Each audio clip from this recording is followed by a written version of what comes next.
Hello, folks. We are back at it. It's been a while, but coming at you again with Prophet Starter Class, no upgrades. Invader playthrough. Last stream, I think we did a few invasions. For most of the stream, we just messed around testing some of those weapons. But the fact is, we haven't actually tested everything obtained everything that we need to obtain. Not to mention, there are a few bosses that we still can go take care of. So we'll see what sort of cleanup we can take care of on this stream.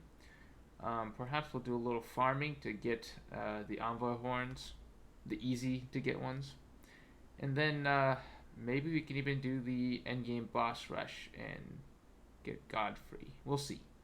But let's set ourselves up for the PvE spell set, you could say. We'll put on some Dragon Roars,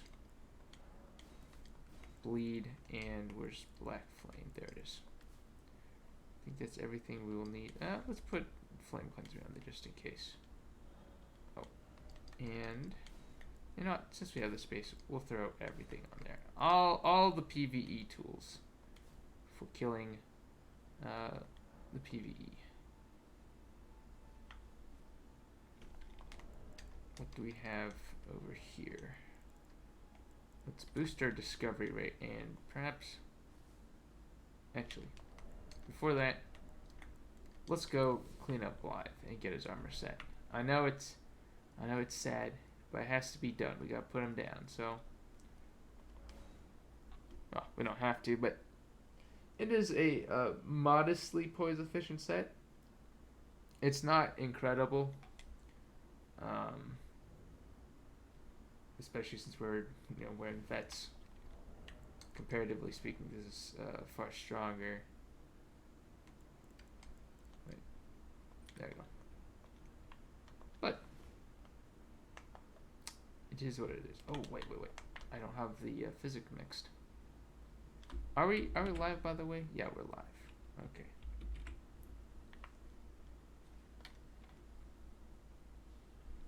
We'll probably do about a 2.5 hour stream. I don't think we'll get the boss rush done. Especially if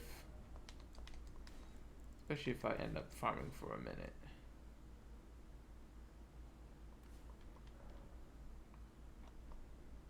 But I think I have everything that needs to be gotten in the capital, apart from farmables.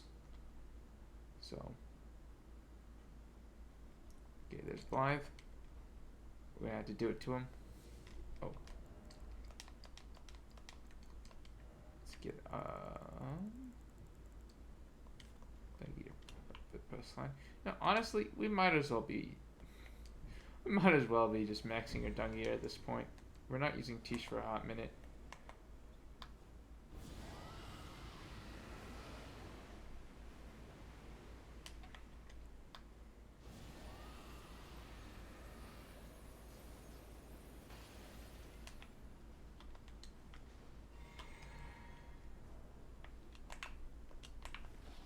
Right.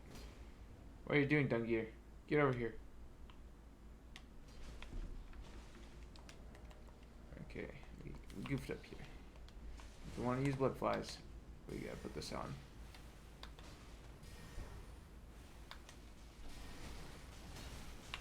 Also, I believe Blythe is staggerable enemy type. Yeah. Oh. Well there. Well there, dung eater. Oh, and we gotta lighten our load.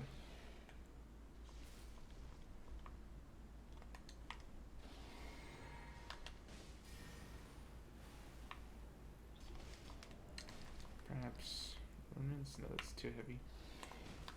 Alas.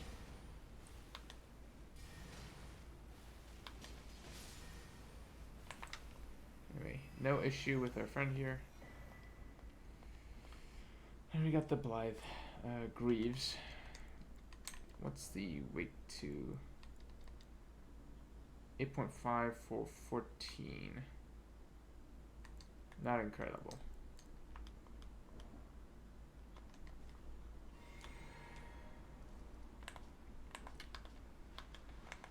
Okay, so that's 1 point of business done. Suppose we can do a little farming. We can always do it. We can always do it at the Halig tree, but for obvious reasons, it would be a lot more difficult at the Halig tree. I haven't even developed a farming method for the big one. It might just be rotten run, but I haven't tested it out. At any rate, I'll go there. Let's swap this out to item discovery, and this over to let's go cerulean. That way we can probably just loop it. I think they'll probably go down in one. Get him off his little perch. Yeah. Just about what you'd expect.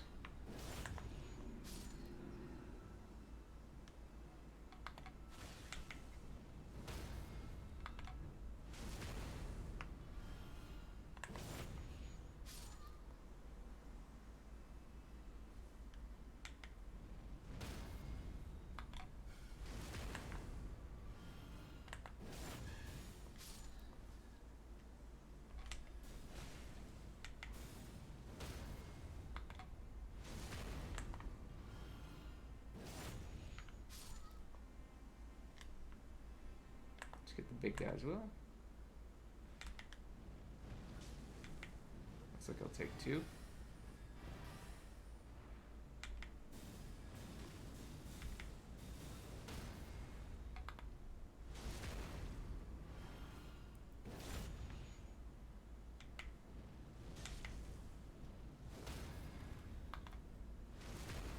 Yeah, I think it was probably the correct decision to do it here. We might want to farm, or we might want to be using Foulfoot for this farm. It would certainly speed things up a bit.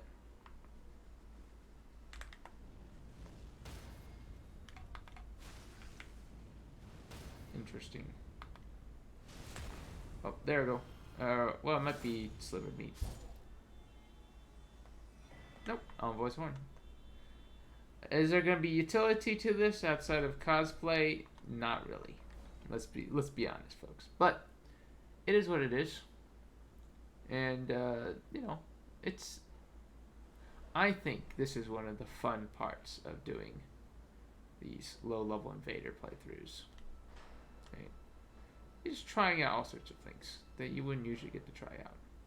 At least you wouldn't really try out on one build.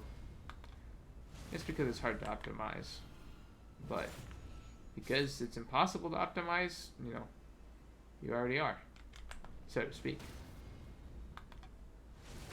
Not to sound like Syndrome from Pixar's The Incredibles, but right, it's impossible not to be optimized if you're barely meeting minimum stats. The only real question is should I forego leveling Vigor and put a couple points into Endurance? It is greedy, but it would really make things work out nicely on the math side of things for if I'm wearing like the Blasphemous Blade.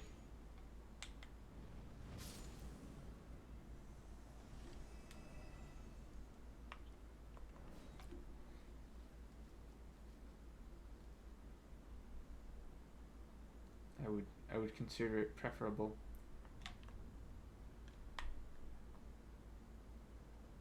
Although I don't really know the math on it. I get the feeling that perhaps the absorptions gained would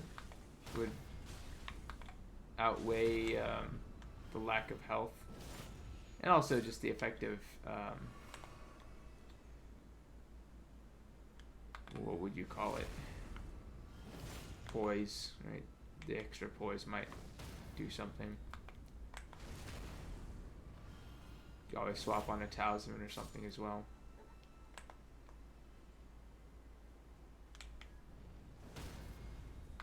Heck, even the life talisman plus +2, if you really wanted to.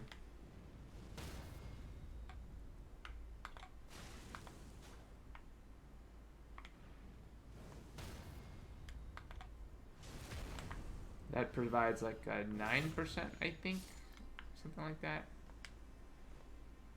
I don't know how much that ends up being in terms of 2 levels, or yeah, let's say we trade endurance out. No, because I'd still be using the ring slots for something else, so it would be a true sacrifice regardless.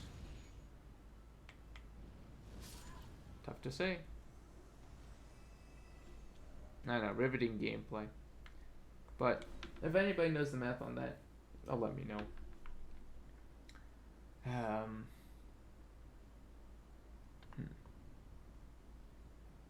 What I do know is that regardless of what build you're doing, you will be exceedingly fragile.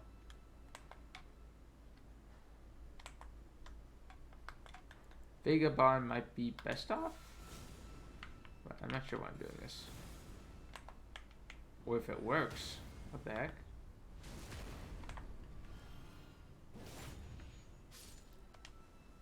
Perhaps they can't be knocked off.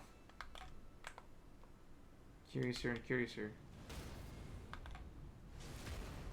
I bet the biggest ones require 3. Maybe they don't. That would kind of make sense.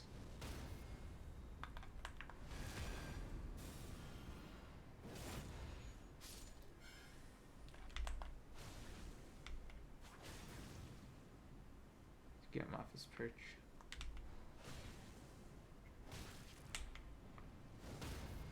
That's a lot of damage.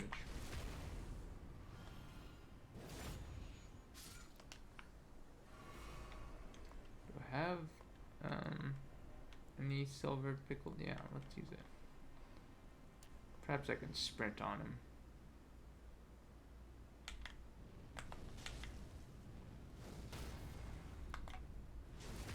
I think these things also last 3 minutes. Maybe? Yeah. I'm pretty sure. I could be wrong though. Some fun locations, the math doesn't work out so great and you're better off not using them for all the help they give. Here, we're not that far from the site of grace, and I think you can just sprint through everything. We'll try it out. It's not like we lose anything. All those attempts amounted to like 1 instance of bird farm.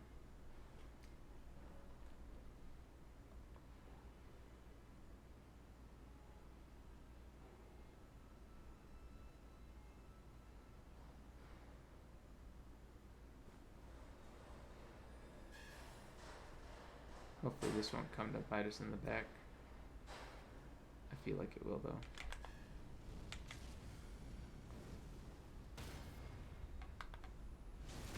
Maybe with the little timing magic.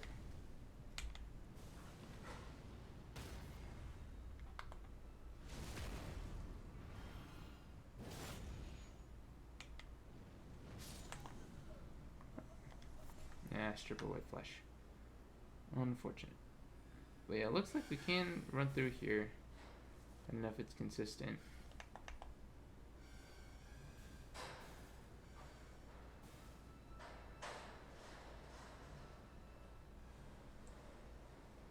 Worst comes, I can always go farm it at the Haley tree.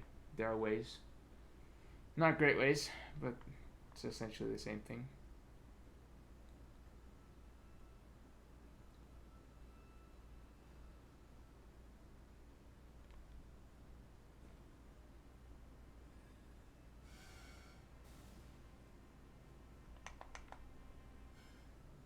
There will probably be a lot of streams where this is all I'm effectively doing. farming.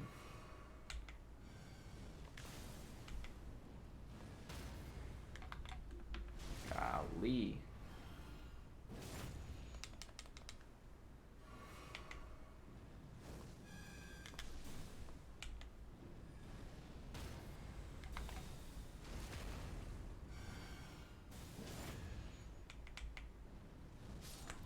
Oh, no. Most unfortunate. It's also kind of freaky to think you can eat the flesh off of these things. Are they related to crustaceans? Is Vadi gonna make a video on that? Probably not before the end of this year. He has a very different production schedule from a lot of lore tubers out there these days.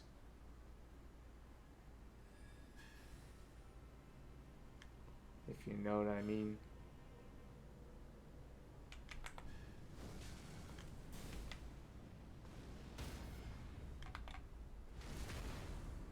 Well, I'm getting the sun in my eye. If I mess up, it's because of that, folks. Also, if you haven't noticed, all of these envoy enemies will make this sort of, whiffing sound right before they swing, which gives a nice timing cue to know when to dodge. I think everybody's noticed by now, but if you haven't and you have trouble, like I did fighting some of these, especially in the Halig tree, especially if you're farming the big gun, listen for the little whistling noise they make, as if they're exhaling with the effort, and you'll know. You know when the swing is coming. Very nice of them, right, to give us a cue. Oh, wrong way. I think, right, the temporary buff's gone. We'll put it down in the equipment bar.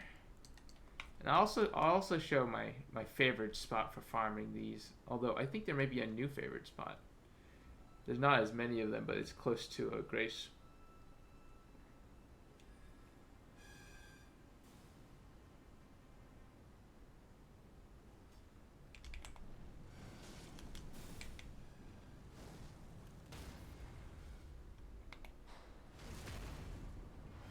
They got weird tattoos or something on their skin.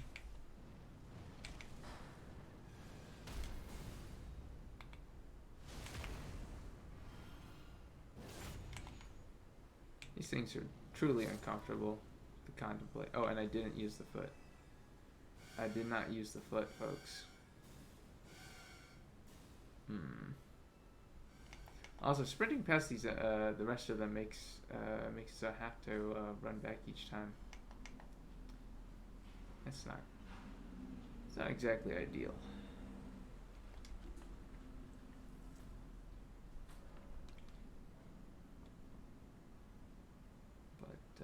I think this is the only thing I really need the capital for at the moment, so we could just go burn the tree right now. We could also pledge ourselves to madness, which might be an interesting proposition, since it is optimal for farming, or not farming, for invasions, right, with the frenzy flamestone. Although, since we are doing the friendless invasion, so to speak, with no muling, I do not really look forward to trying to farm the frenzy flamestones in the first place, or the Eye of Olo, whatever them's is called. That is required. Is a frenzy stone? No, it's not Eye of Yellow. It's like an ember that you need, I think. Anyhow, I'll have to keep that in mind. And madness would be kind of thematic for this character, since one of our best options is Vikes, without doubt. Very light weapon, considering its size. Not incredible damage, but it's pretty good.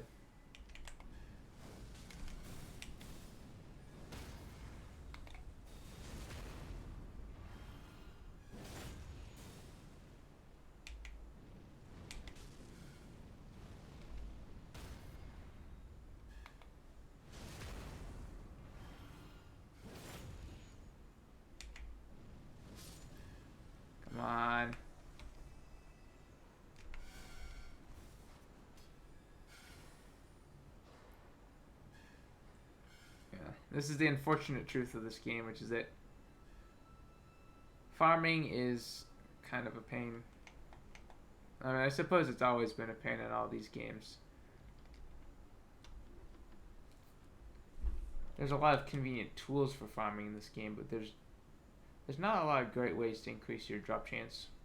Like, sure, you know, raising your arcane on a build is not a bad idea, right? So now if you have 80 arcane or something, it's not like you have to transition between a farming build and a non-farming build like you might do in a DS3. When DS3, like, you had way more tools that you can acquire quite early to increase your drop rates by a lot. You're less reliant on consumables that you had to, and you didn't even have to farm the consumables in the first place. And two, there are also plenty of ways to increase your drop chance, although it was perhaps slightly more clumsy. In one, you had humanity, I guess, as well as everything else. Though it was mostly humanity and just the silver or the gold serpent ring.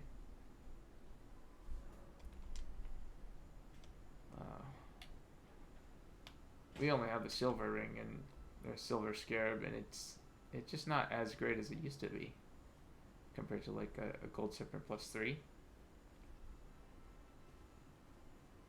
Just isn't comparable. And we don't have a head of avarice. You know, +8 arcane is great stats, but not great discovery.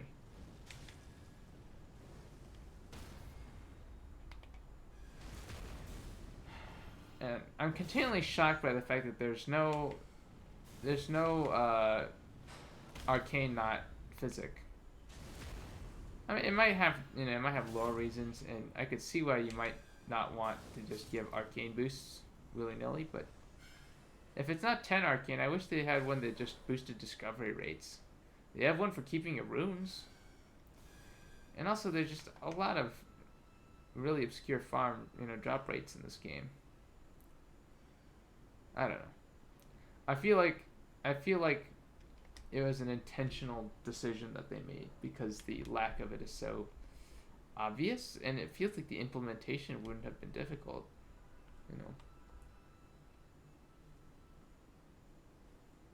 I feel like honest farmers like ourselves doing,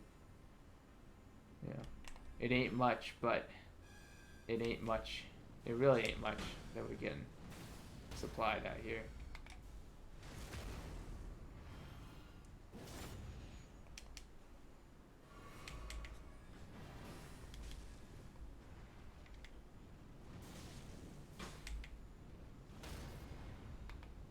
I don't know what happened there.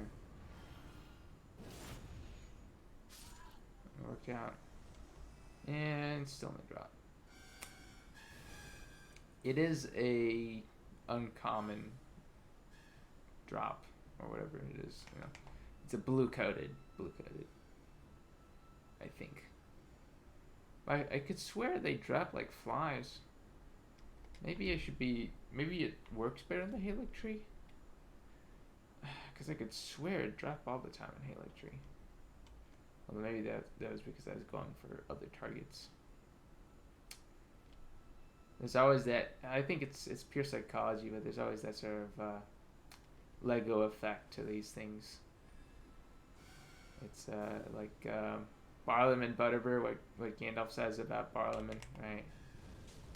His mind like a lumber room, thing wanted, always missing. Whatever the line is. The timing did not work out. Okay, there we go.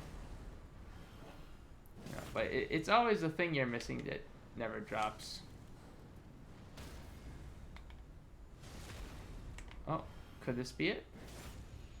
Game, prove me wrong?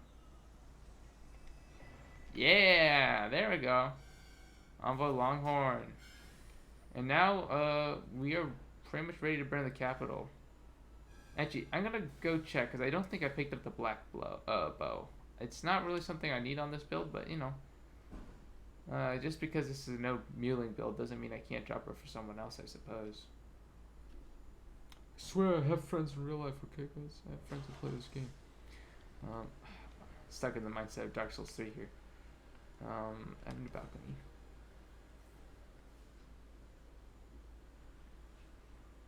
So, yeah. Let's see. Let's get this over to a defense talisman. Just transition up to a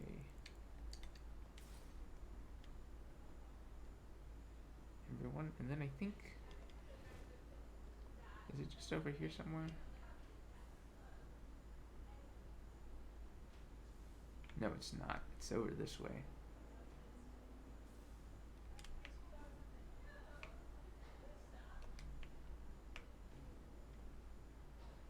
But we've gotten the daggers, right? Yeah, we have double edged steel. So I've looted the sewers already. Part of the sewers that goes away. I have not been to this part of town. I think there's a swordstone key around here.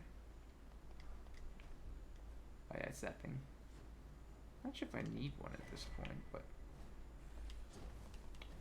best not to be caught lacking. I have the lightning bolt ash, I believe, which is always a bit of headache. And the bow is over here if I haven't got it already. Yep, there it is. Okay, so I think that concludes every single item in the capital that I have to farm that doesn't respawn or is a static drop that I truly care about. Let's double check on the ashes though. Do I have the lightning ash? Thunderbolt, yep. Let's get out of here. Always keep your Mogward bone, folks. Always get your Mogward bone. It's just really useful. I'll unequip that. And we could just go burn the tree now. Gone Blythe. If we wanted to do a pure farming stream, I would go farm the what are they called? The Pureblood Knights, the Melania Knights, over in the swamp of Aeonia, since that is where they are weakest, and they do have things to drop for us, including like a decent rapier, and 2 unique faith weapons. Well, 2 faith scaling weapons.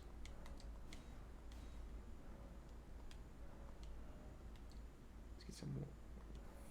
Oh, I can only buy one. Okay. Humdy hum.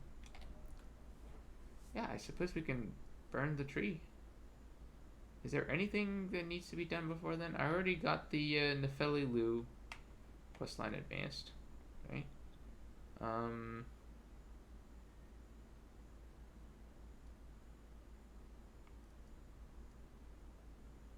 already did the invasions up there. I think we can go burn. We can burn the tree.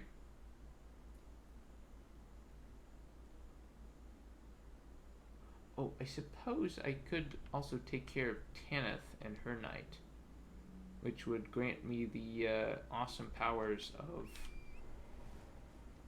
Fire Breath. I do want to try out the incantations for the Crucible Knights, because I can wear the armor set, and I could even, you know, two-hand a seal or something, you know, carry a seal that weighs nothing, and go out there. And the armor set boosts the incantations. Just go around, you know, flamethrowing people.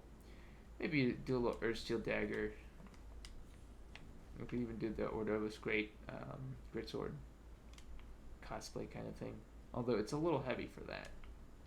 We might be able to manage it with the +2 Airtree Talisman, but Airtree's favor. But that's kind of the reason why I'm contemplating putting our maybe 2 of our stat points into into endurance rather than health, despite the fact that you really ought to level health because that's what you lack the most. Survivability.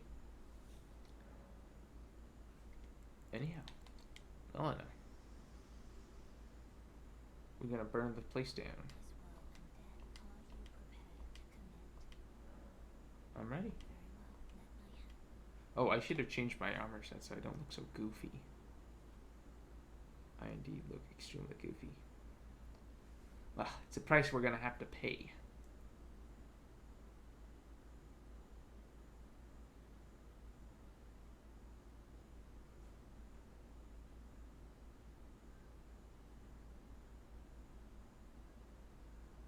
I do remember in my first playthrough coming to this point where really just watching the trailer and saying, oh, it's just like Dark Souls 3.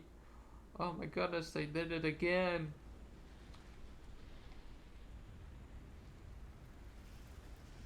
All the Dark Souls, really.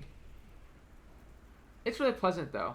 And I suppose this whole, all these callbacks and references and so on and so forth, I feel has faded into the background somewhat as Elden Ring exists in its own world. I mean, not to say that it isn't, clearly in continuity in many ways, but I feel like it's its own, it's its own game in many ways, like conceptually, artistically, not entirely in terms of gameplay, because we know what we're here for.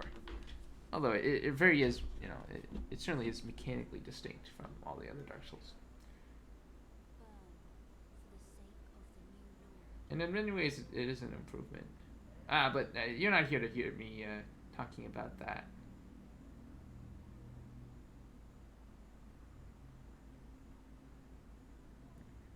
Just gonna enjoy the cutscene a bit more, even though I've been skipping through most of them.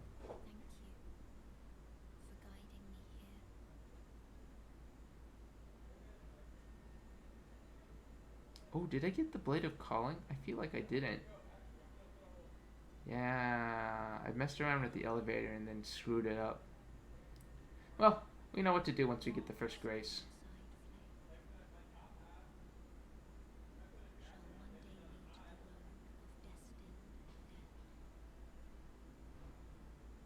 Yeah.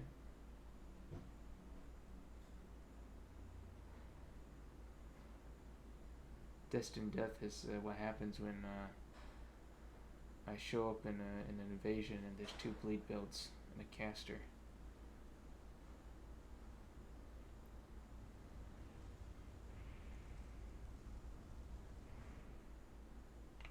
Also, folks, if you haven't seen Hayao Miyazaki's Castle in the Sky, I highly recommend it. I think it's one of my favorite action movies ever. Everything about it, the sense of adventure, the pacing, the alternation between action and I don't know, just everything about it is for me like the ideal adventure movie. Very much in the way that I really like Indiana Jones and the Last Crusade. I feel like that one's also, something about the pacing of it is like conceptually ideal to me.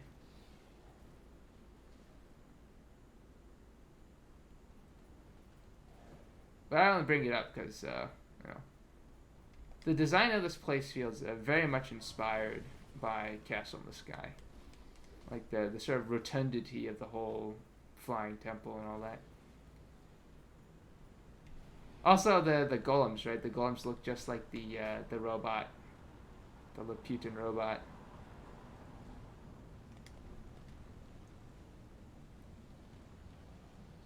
I'm sure people have drawn. It's not in any way a novel comparison, but it is one that brings me pleasure.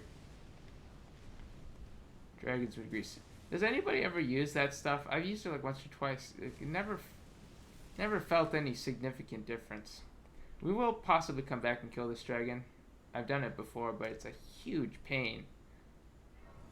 Might be best done with Tish. I swear, man, it's a huge pain in the rear. Speaking of pain in the rear, we're gonna have to go farm the snake men at some point too. We will have a farm stream. Definitely after we beat the next few bosses, perhaps even sooner. Oh gosh, I need to upgrade Dung Eater to plus 10. That's next order of business. It's not like we need to save the Great Ghost Glove Wart. And let's go see if we can grab the Blade of Calling, like I mentioned, because I goofed it last time. I think. I don't think the Blade of Calling and the Blade of Death are that great in PvP. Maybe they are if you have high faith investment, but at this level they're kind of pointless, in my opinion. To my mind, right? To my flavor of play, I just want to flame slash with 150 AR or whatever, or not 150, 350 AR. That's what appeals to me. Oh, this actually has a lower faith requirement, slightly higher dex requirement. I did not know that. That's kind of interesting. It's still kind of bad. Let's see, 53 and 82 AR. Actually, it's way better than the Air Steel Dragger. Holy crap. Maybe not. Maybe it won't be the case after we infuse these, which would be a good idea if I'm going to use it. But yeah, this is kind of interesting. It might, as much as I just said all kinds of nonsense about it, it might be worth testing out just as a little ranged option. It's going to get, I mean, is that or casting spells? I'm not sure if it's a thing that we ought to be concerned with, though. Do we have the Great Rune? Yes, we have Great Rune. Okay, so we will be ready to face the deadly enemies that we will be facing.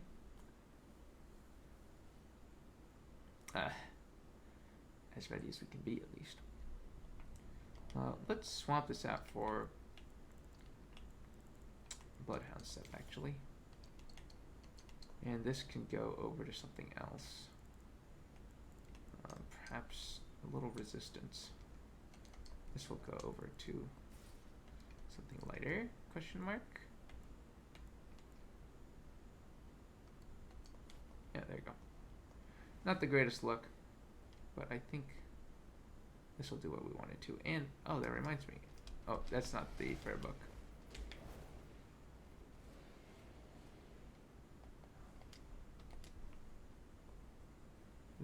This must be it.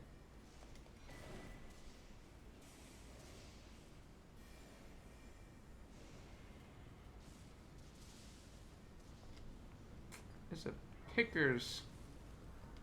Actually, let's head our way down this way, because I know there's... Oh wait, no, this is not what I was thinking of. Not that it's a huge issue.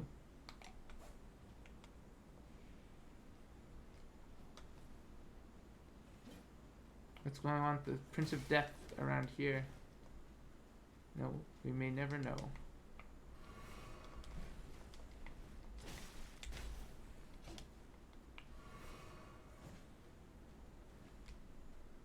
Oh! Oh no! What's that down there? I think that's just an artifact of the graphics, but that's kind of cool.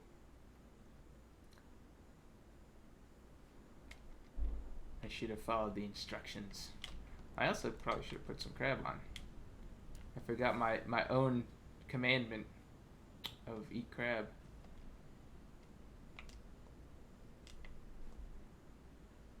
Remember, son, always eat crab. Can we get in there? I actually think we can. I'll take care of it some other time. Oh yeah, there's something on this ledge. A smithing stone we won't be using anytime soon. There we go. There's probably an item there that we're missing. Not a huge issue.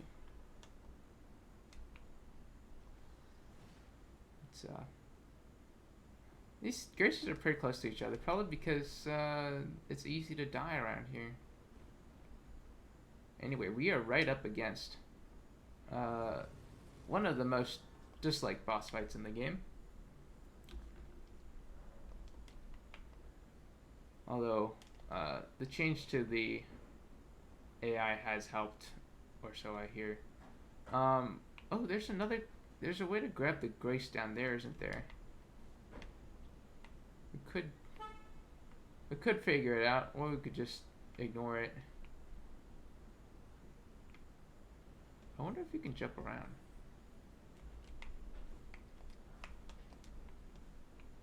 Well, whoop-de-doo.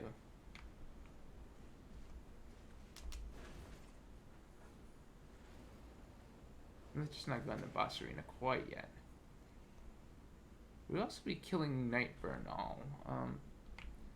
Although we won't really be using the Devour Scepter without flasks. It does provide us an interesting challenge. Killing him that is. Which I've done before. And just brutally difficult. Woo!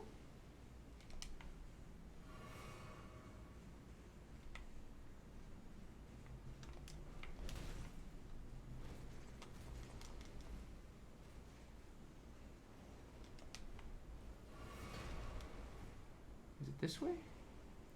I know there's a way to shortcut.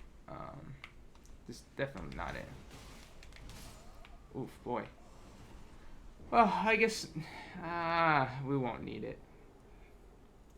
We should approach this game lukewarmly, lest we expend too much effort in what's supposed to be an easy run, right? Yeah. I guess we're gonna go do bird farm real quick so we can upgrade Dung Eater. Should only take a couple shots. And then once we got Dung Eater plus 10, we'll craft some sleep pots, and that will, that's all she wrote, really. Like, for real. Hopefully it won't take more than one try.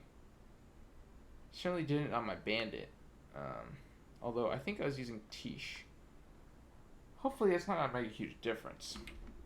But if it does, I think we can get the Picker's Bell Bearing for Ghost Glove Ward. Up in Fair Missoula, close by. Oh, we should also get the souls for buying the spells, incantations. I mean, very exciting farm. Right. We could always do that later. The main thing there is like the ancient. Actually, is there the weaker version of the lance? I think there is. Or the glaive, the ancient dragon glaive, whatever it's called. That might be worth putting on here if it's within our limitations. I don't think it'll be like meta, right, for invading, but it might present us with a few fun moments. Some tools are just fun to whip out because you shouldn't really have them that early. Not because they're strong, but because they a little shock and awe, a little feeling of getting away with something. All the joys of this game. Okay, let's go real quick to Muriel. We won't be shopping for incantations right away, but I want to give him the book.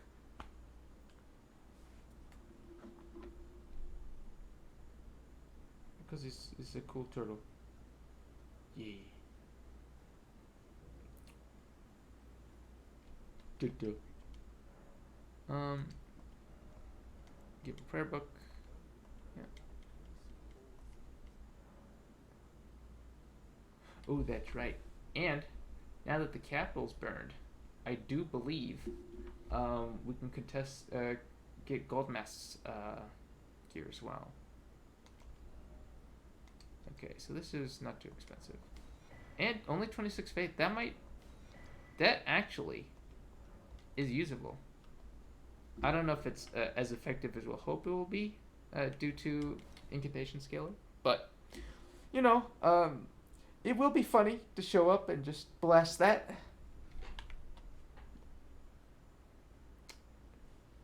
Put on the lightning physic and the faith physic. Yeah. Gavelstone. Sorry.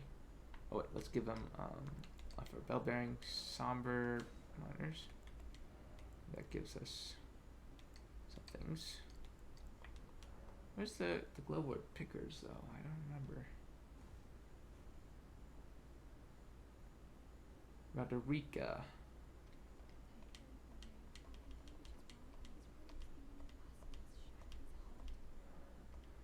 Tuning. Okay, let's take him all the way up. Yeah. And humna humna. What else is there to do?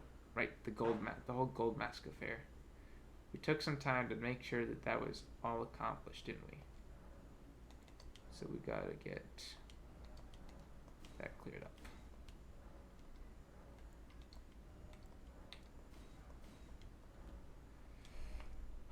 Burnt capital. Actually, burnt capital isn't there yet, is it? That's right.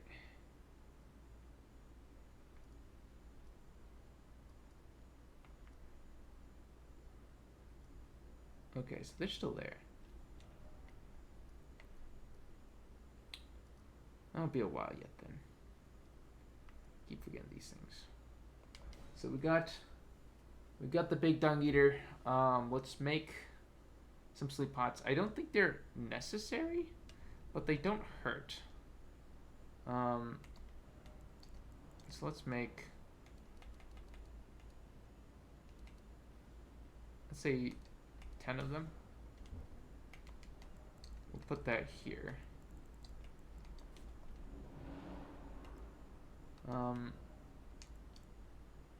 Let's see, how does it change fire? Okay, this is better than that for fire damage, so we're going to swap over. That's the main thing we're concerned about. Shall we have a Dragon Quest on? Yeah, let's do so. In terms of weapons, we don't really need the Misericord. We could even take it off. We're just not going to be using it. We can boost our defenses a bit more on fire, hopefully. Let's heavy load. How about this? No. How about the fireworks? Gosh, it really is not gonna let us do what we want, is it? Well, this will be, actually, let's go to Ronin's. I think a little bit better physical. Screw it. We won't bother.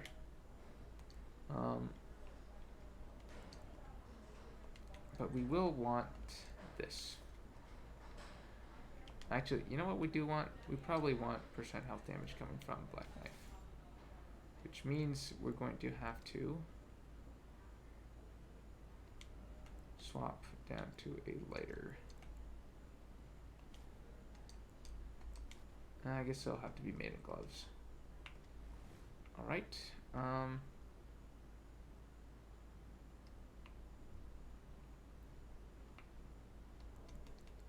let's make sure we summon Bernal when the time comes.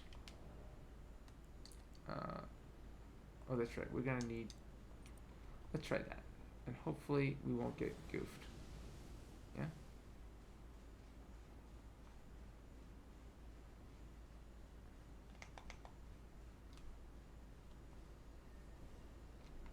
Okay, Knight Bernal. I believe his sign shows up right over here in front of the door.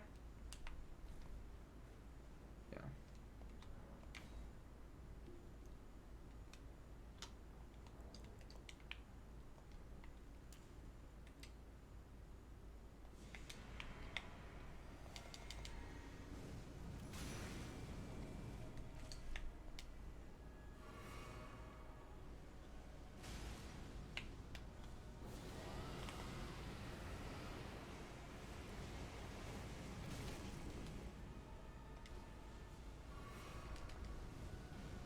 This is not good.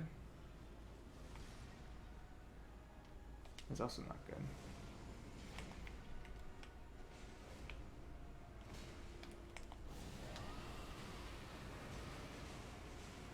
Come on, Bernal. You're loud.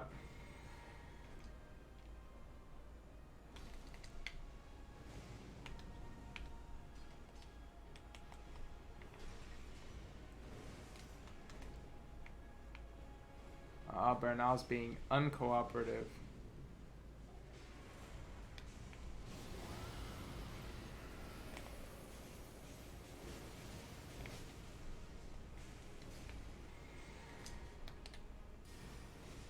Okay, now he's doing some work. Let's hope we can look away for a minute. Not get punished.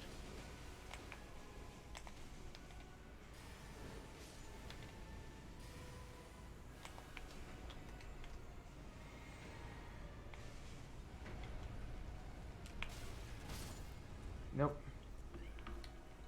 Absolutely demolished. Oh, Bernal! You had one job, and you fricked it up. I also messed up too. Gosh, I wasted some sleep pots there. Fortunately, we have like 1,000,000 of those, so we can make a couple more. It ain't no huge thing.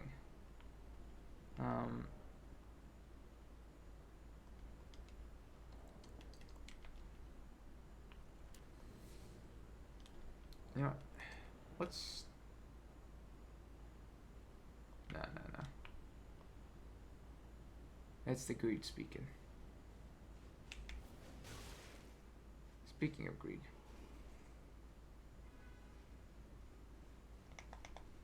We don't make it down there. We're not worthy of this attempt.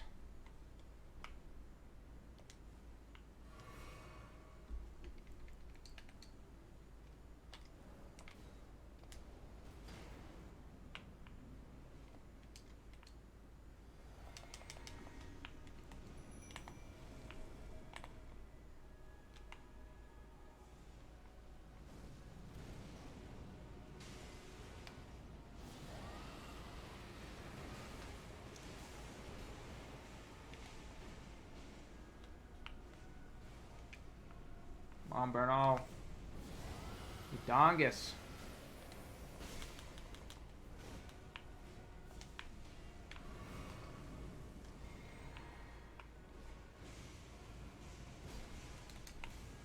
Well, we'll just do this.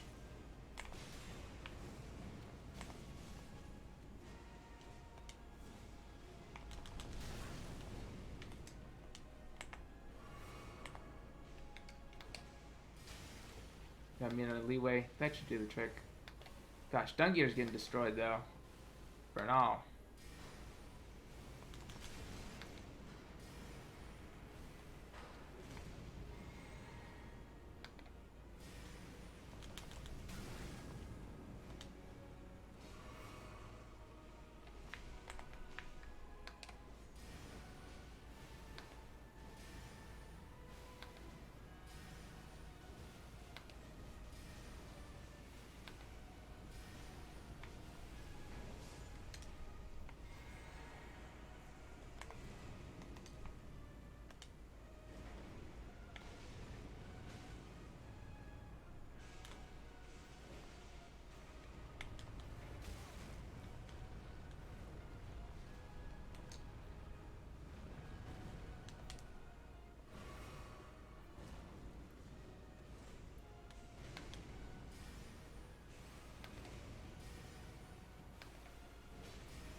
Hopefully that'll do the trick.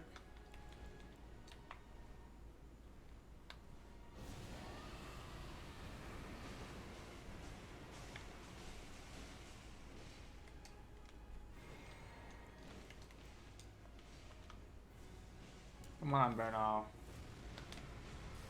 I think we can get him... Oh, I see. He is going to the new one.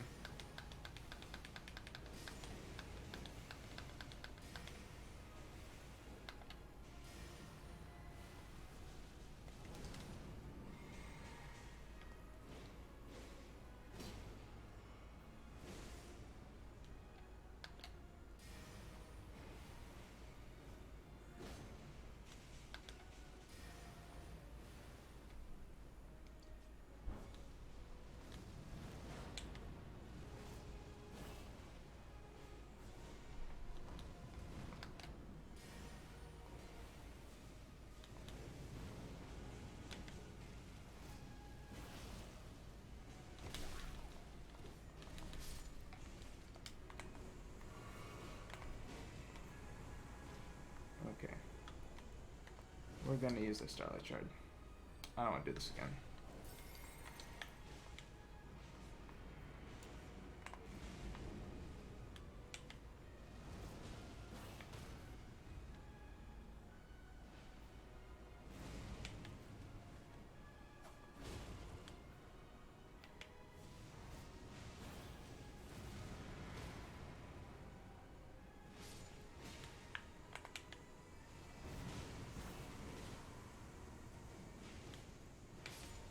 Nice.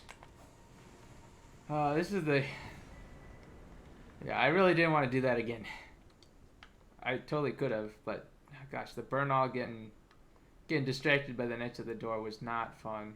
So I made a decision to bust one of my non-replaceable consumables there. I wish you could farm these. I wish you could farm Starlight Shards, honestly. Like, why not? I see people invading, and like every single time they just pop those things like candy. And I ask myself, Miyazaki, if you put this in the game, if you remove the simple infusion because of this, why the heck can't we farm them? I hate it. I really do hate it. I genuinely, like, you can farm rune arcs. You can obtain rune arcs. If you made it so like certain kinds of invasions, like Rexian invasions, gave you Starlight Shards or something, that would actually make it like extremely valuable to invade, right? But as it is, they're taking that away, or they haven't put it in the game, and I think it's like one of those things for invasion rewards being meaningful would include like actually giving us stuff that's really hard to get, like Starlight Shards. I don't even care if it's like a roulette, right? I just want them. Okay, so we don't actually need to buy anything, so we can just spend this all on other stuff. But we've got the flame tornado now on here, which is a good faith ash. As we all know.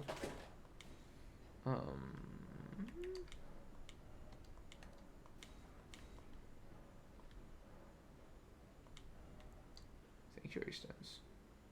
Speaking of which, do I have the crafting recipe for warming stones? I do not. Where do I get those? Because those are obviously useful. I see people using those like candy. Elden Ring warming stone.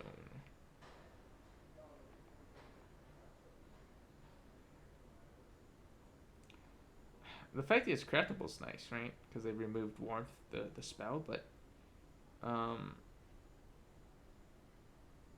they're craftable. I believe. Nomadic Warriors Cookbook 19, and they require Sanctuary Stone. Okay, which are purchasable. See, that's how you should do it, right? Where is it located? Woodfolk Ruins in Altus. Smaller route. Okay.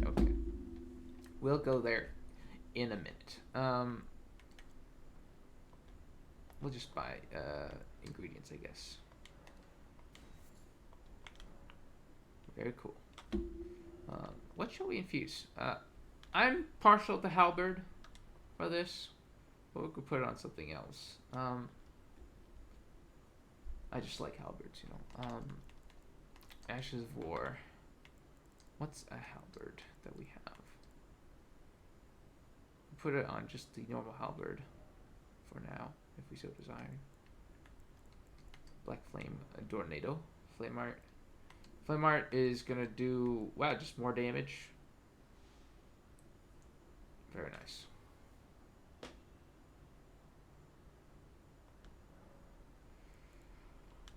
And we will go obtain a very valuable tool now over at the Woodfolk's Ruins, somewhere over here. There are actually several useful items scattered around the Woodfolk Ruins, I believe. Including the Sunrealm Shield, which it's not that great because it's heavy as hell, but we're at levels where regen actually matters quite a bit.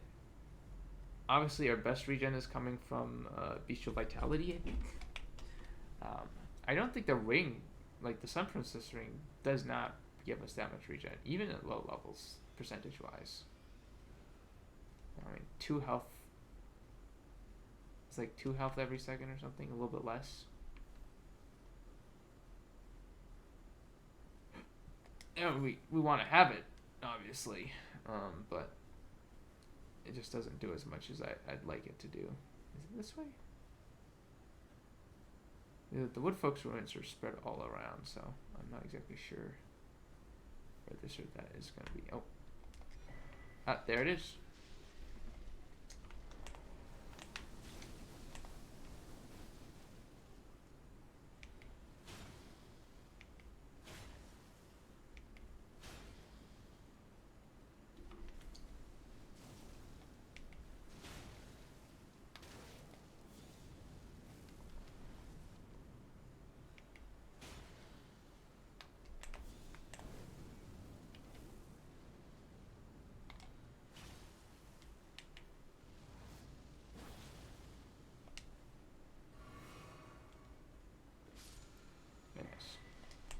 It's another Ash of War. Let's see if we can't find the Sun Realm Shield. And I think there's something in a basement around here somewhere. Gravelstone. There we go. Icon Shield. Sorry. Yeah, it's not the Sun Realm Shield. What am I saying?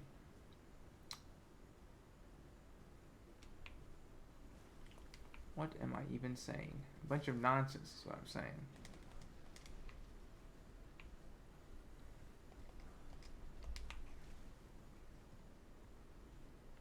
Where is the basement? It's around here somewhere. In a ruin.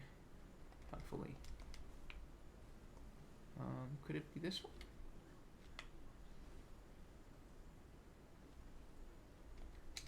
Yes. Of course, we're gonna mow Word Bone out.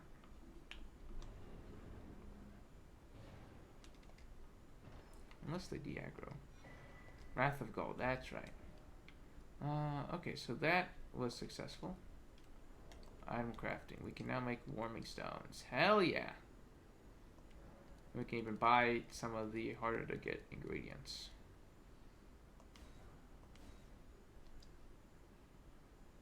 Yellow Ember. Okay, that's what it's called. And I believe we can farm those as well. It's just a little tougher. And by a little, I mean a lot. Although maybe they drop from villagers. I'm not even sure. Although it's very strong, I don't think it's going to be very much worth trying out. Although in early level invasions, it's not as if we're going to come across people who have already been there, unless they're folks like us, shall we say. Okay, so let's go over to the Dragon Temple altar and keep progressing this. I need to set things over to Blue Flask in a second. Let's see. Flasks. Okay, flask charges. Okay.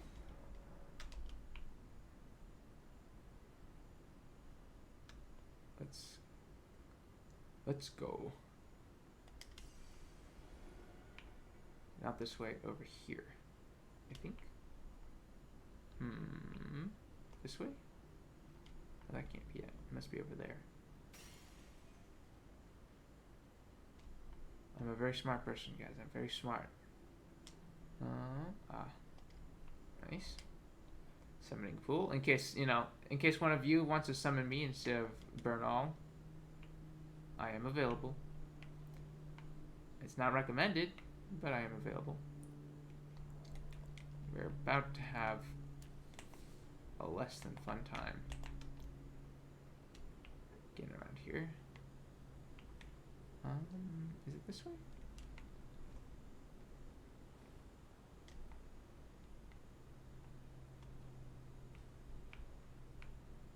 Oh gosh.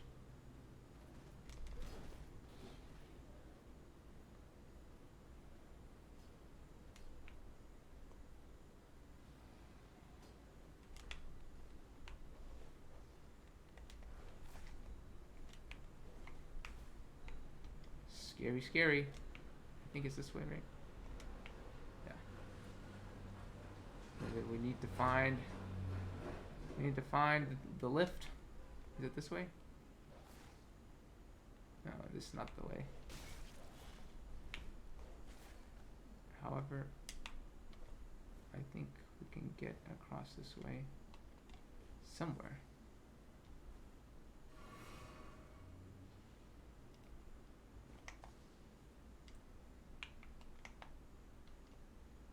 Just keep running.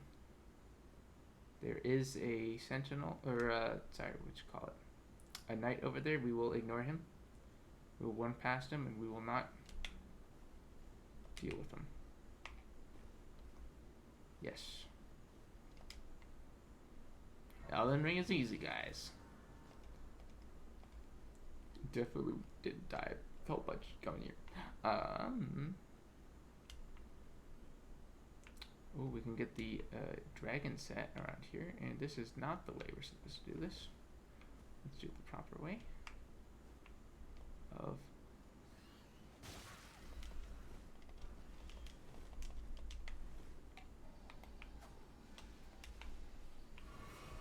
sprint past the eagles, sprint past everything. Hope and pray. Hope and pray, folks.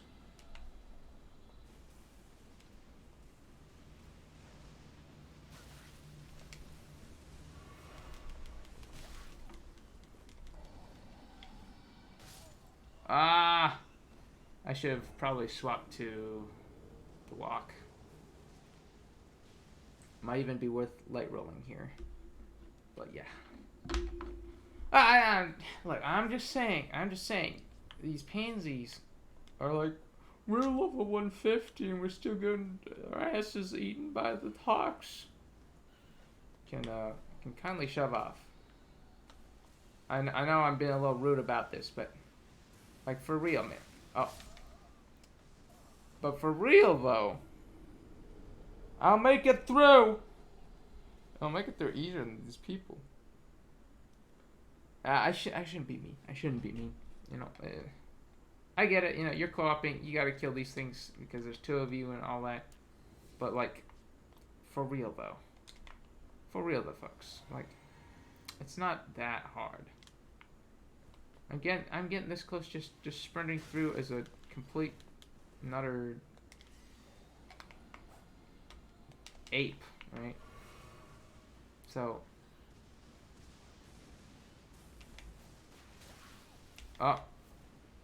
is what I'd like to say. Come on.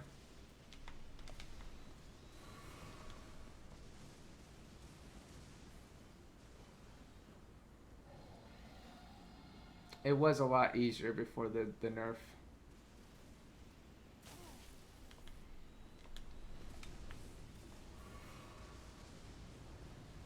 Please don't fire breath me. Oh, it worked. It worked. Always be polite, folks. Be polite. Have a plan to kill every mob you see. Just like Sniper says. Okay, this is the next hurdle. Honestly, if I'm smart, I'm fighting this guy, but I'm not smart, so I'm gonna sprint.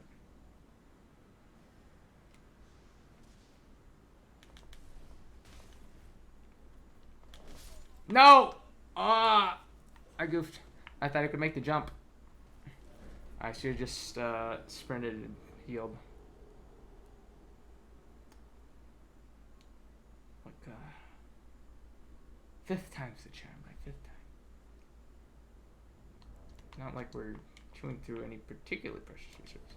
I suppose I could swap this out for a defensive talisman. Oh, and I don't know why I'm on fire when I should be on lightning. Get rid of that. Get rid of that. Swap it out for that.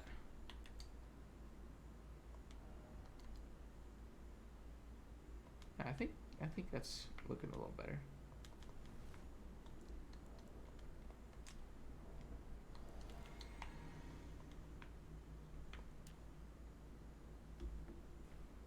Let's go. Let's learn something next time. Heck, we could even put on lightning resist incantation if we so desired.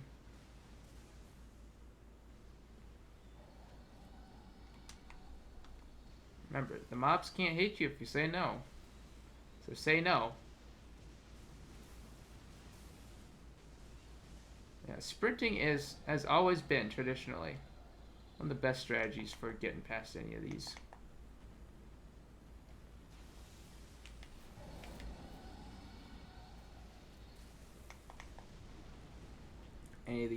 Sticky situations. That was what we will be relying on as well. Hopefully nothing bad happens here as we continue to sprint right on. Ah! No! I did that to myself. Oh! But yeah, like, the Eagles should not be an issue. The Eagles and the Lightning should not be an issue. This time they might, hopefully, not eat my bubble shear.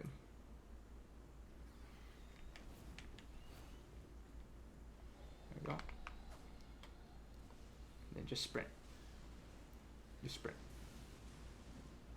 You can't catch you if you sprint. The only thing you gotta watch out for is that lightning.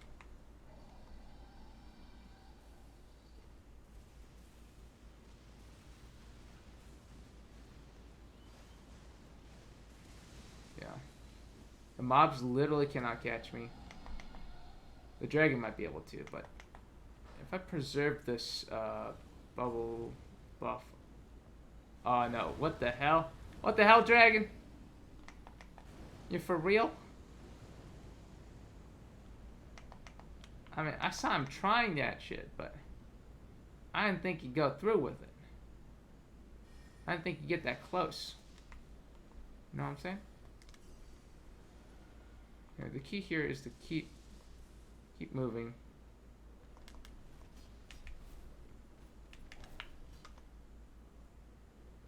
Just keep moving.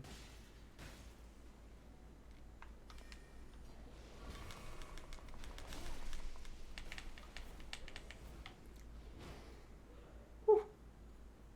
You're so close.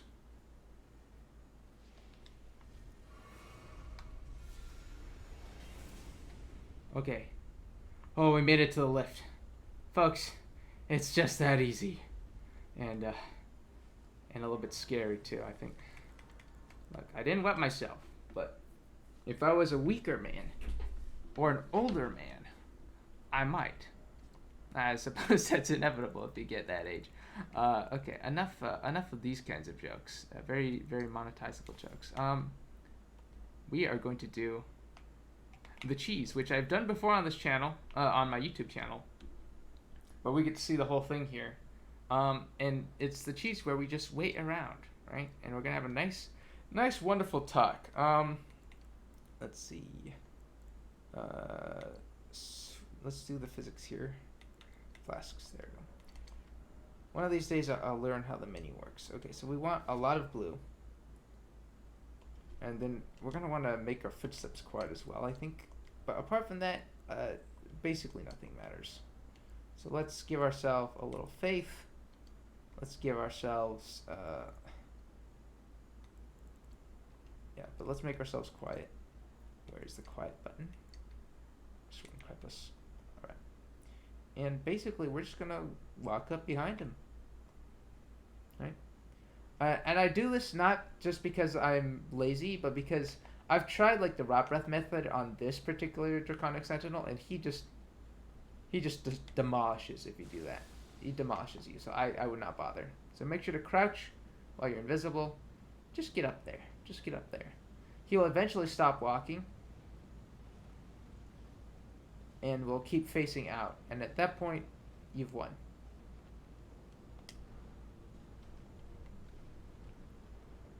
I think, yeah, that's the point.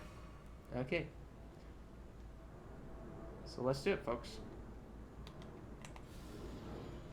This one does have more health than the other Draconic Tree Sentinel, but not by a large factor. It's like 10 or 20% more health. He just does a heck of a lot more damage. And sorry for the airplane, by the way. Gosh, you know, I don't choose for that to happen, but I'm sorry. I'll just set the controller down, maybe brew some tea. There will be noises. Perhaps I should mute myself. I don't know. But the point is, we're gonna sit here for a hot minute and enjoy life, right? Just be careful not to, accidentally attack. I'll be right back.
I sure do hope that people consider, I don't know, the sounds of the kettle heating up and screeching to be some vague form of ASMR, because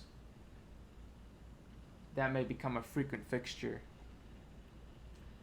At least, hopefully, more than noises of airplanes and neighbors and so on and so forth.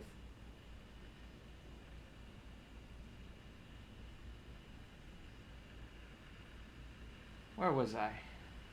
Anyway, the point is, with this fellow here, just getting him one try, in a 15, 20-minute poisoning session is just way more efficient than any other way of trying to kill him.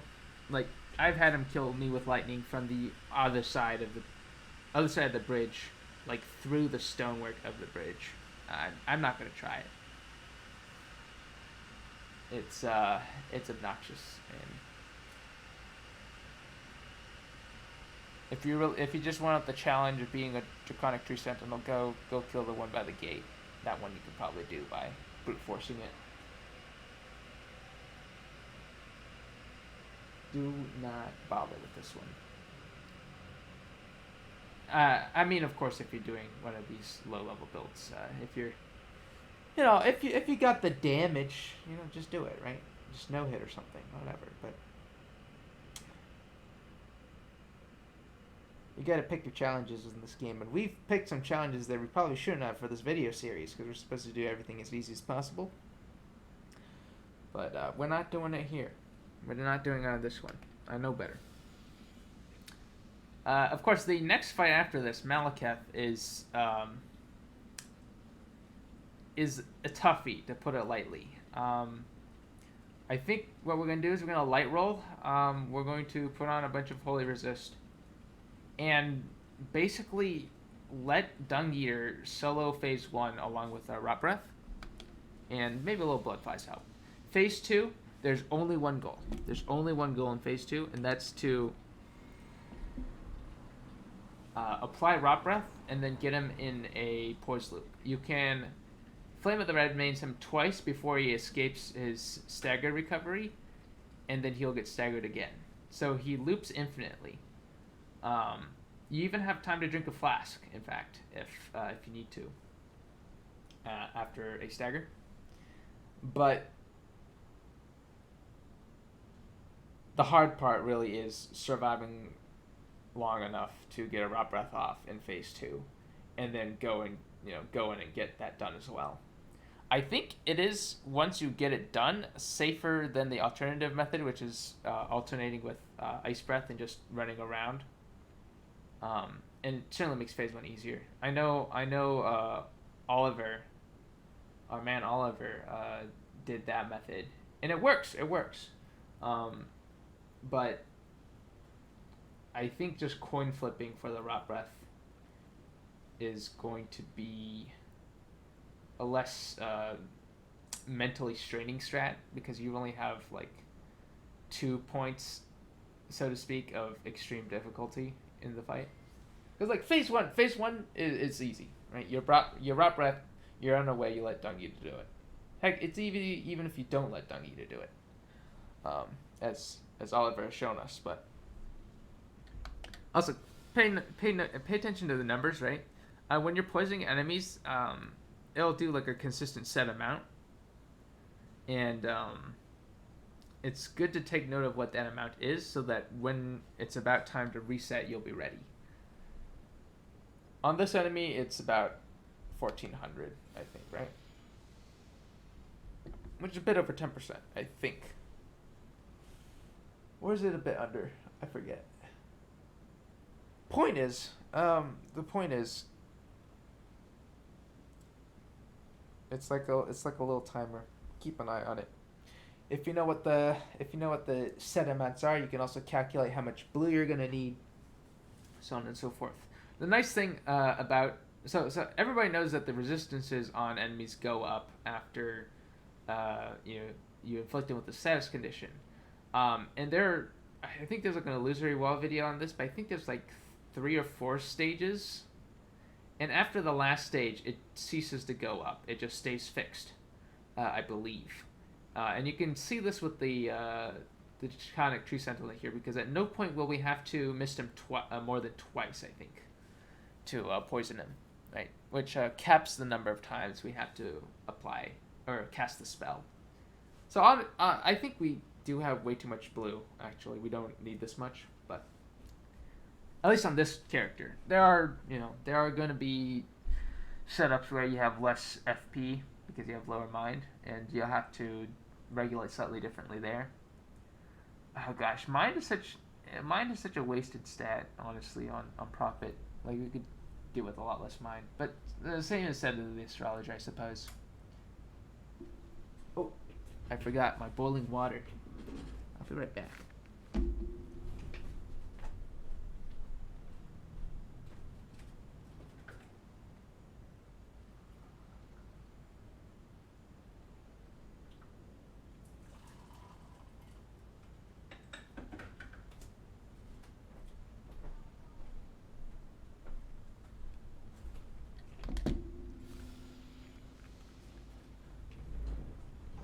But yeah, I mean, with this method of choosing bosses, which technically works for any build, really, right?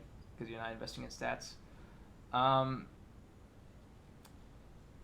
8 arcane is like the minimum to do everything comfortably. You can go with less if you're not using blood flies or swarm flies, or if you're gonna rune arc up. But I think for obvious reasons, I'm not a huge fan of that, because quite often you will fail a bunch, and relying on consumables is not fun.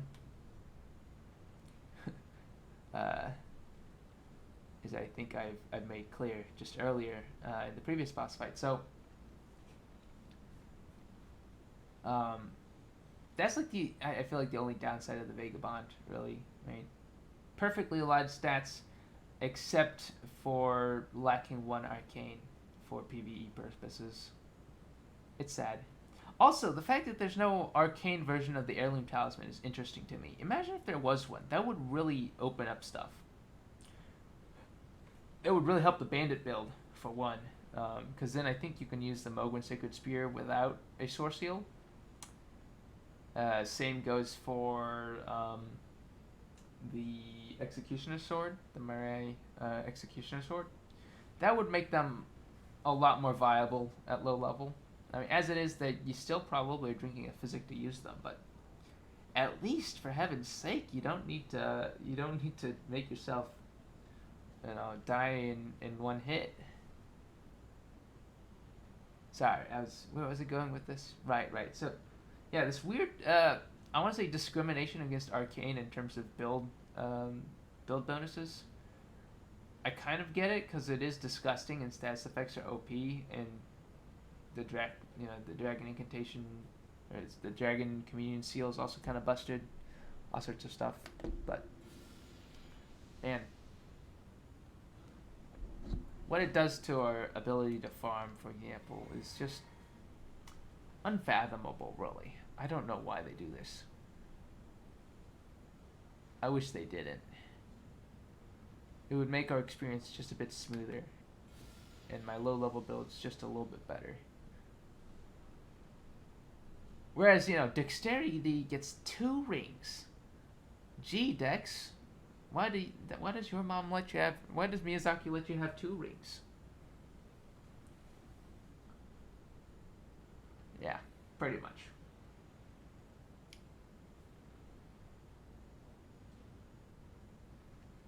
So yeah, Vagabond, I don't think is as great. Samurai can do it, right? Samurai's better than Vagabond probably for this low level run. I don't know if it's a strictly better Invader, but I do think it is a little bit better. It's quite possibly just a better Invader.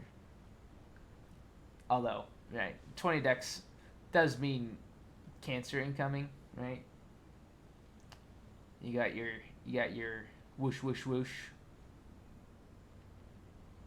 You got your whoosh whoosh whoosh whoosh whoosh whoosh. You got your Ansper seppukus. You got that kind of thing going on with the samurai. So perhaps we shouldn't recommend doing samurai. I was thinking about doing this as a samurai build, but then I thought I want the faith. I want the faith. I want to try out Black Flame natively without having to pump my faith. I want to try out those things, and I figured, like, I guess I do have decks covered with Bandit already. I don't gain new weapons. I just get slightly more optimized setups on a certain number of weapons, none of which truly excite me all that much. I'm not, I don't like samurai. I like samurai as a starting class. Don't get me wrong; it's very optimal. I do not like katanas, even though they're good. Maybe because they're good. Never really liked them, even if they're strong. Kind of have to pinch my nose when I use them. Like, I don't know. Is it a sort of anti-weeb thing? Maybe. Is it because I'm a weeb, possibly, or not a weeb? I am part Japanese, right? So, like, I did grow up with a lot of. If I say a lot of Japanese media, I think people are gonna think like I watched Dragon Ball growing up, but that was not the case actually. I mean, we had a little Pokemon, Doraemon, right? I'm saying this as because I'm in my English mode, so I'm saying it like that, right? Sazai-san, Chibimaruko, Nintama. We watched these things growing up on VHS tape because I'm ancient, right? And from the previous millennium. So, what I'm trying to get across is, like, when I look at a katana, I'm just like, oh, that's just a katana. It's just a sword, man. Um, so much for your folded steel, I guess. Like, I mean, no, it's no. That's not to say I think Japanese craftsmanship is bad or something. Like, I like the knives, but I'd rather think about knives than katanas, honestly. And the whole cut anything trope is kind of obnoxious to me. I'm a little more interested in the medieval look. And I really love the great swords, more or less just because in Dark Souls 3, like, doing hyper armor trades netted me some free wins as a noob, and still do because I'm still a noob in Dark Souls 3. So, like, I just like the great sword aesthetic. I like the whole swing through them and cut them to bits. I just think they're great. It's in the name, And something about the strength bonus of two-handing stuff just appeals to me. Appeals to the optimizer, to the min-maxer, to the play through the game at base level part of me. So that's why I like great swords, and I don't like katanas. Thank you for coming to my TED Talk. I'm sure this is a very new and original opinion that no one would have ever suspected. Out here pioneering culture. Jokes aside, though, this Malekith fight, I mean, I might get lucky and get it in one go, but I got a feeling that It might take like an hour. I think it took an hour on Bandit. Maybe more. Although, I do know how to take care of them now. Like, I've done it once, so perhaps, fingers crossed, it'll go better. I did take 2 attempts. Was it 2 attempts? 3 attempts? 2 attempts on the Godskin? And last time I only took one. I swear, it's Bernal. It's the Bernal aggro. He got screwed up there. Maybe I should have snuck in using the sneak sword. That might have been the correct move. Well, it's too late for that now. I could even use Bewitching Branch, I suppose. That would have been the smart thing.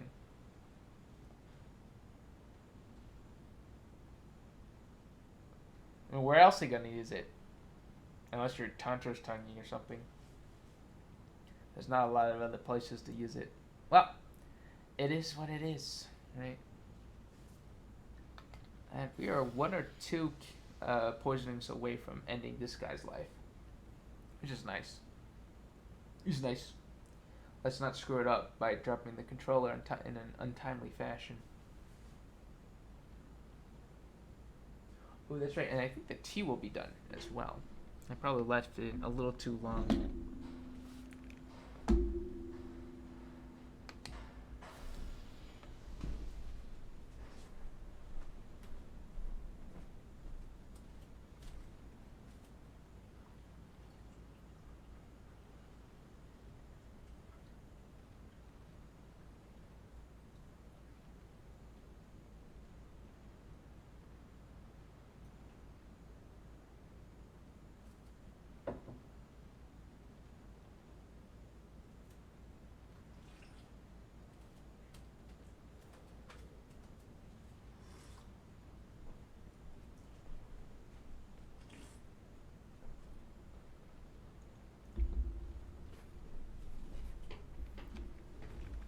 I figure if there's anyone watching me right now, it's a bot.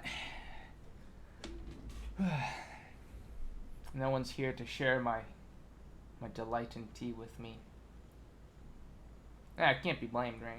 Everybody's busy. It's kind of early in the day, and I haven't been keeping a steady schedule. School stuff. I won't say too much. Don't want to dox myself.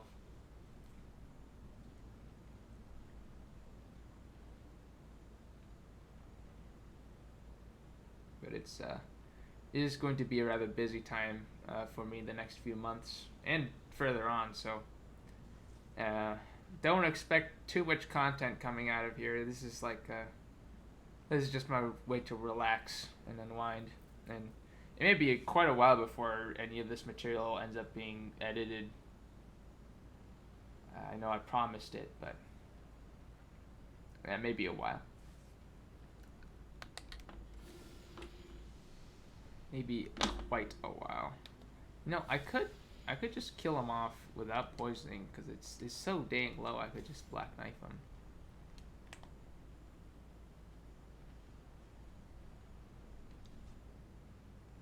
You know what? Let's do it. Yeah. So cool. And Malformed Dragon Gauntlets, legit pretty decent. I will say. I like them. We will be... will we swap out the Silver Tier Mask for this next fight? That is the question.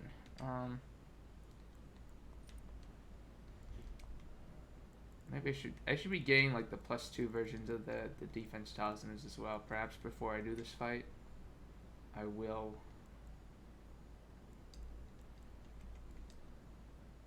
Won't be using that. Won't be using that. We'll be using this. What is the best resistances I can get?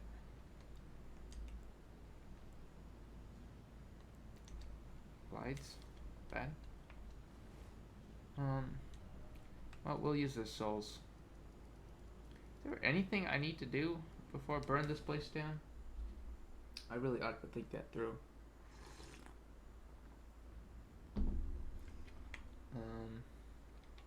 Let's see. Let's allocate flasks a bit differently. Flasks. We'll want more like this. We won't need that much blue. I'm gonna be frank.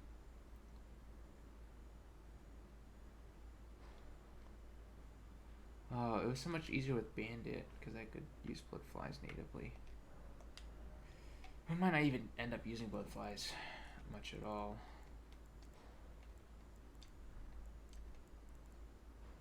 Guess I could just buy blood bolus. Yeah. Let's do that. Maybe some stones.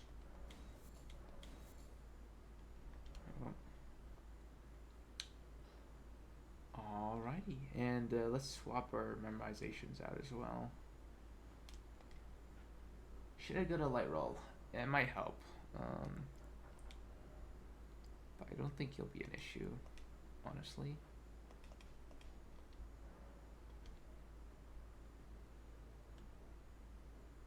Oh, wait. There is something we need to do. Oh, I nearly forgot. Something rather important. Yes, indeed. Yes, indeed. Can you remember what it is that I almost did not do? Like a total fool? That's right. I almost went without trying to kill Bernal, which would be truly a cardinal sin because we'll miss out on his drip. We'll miss out on his weapon. We're not actually going to. Oh wait.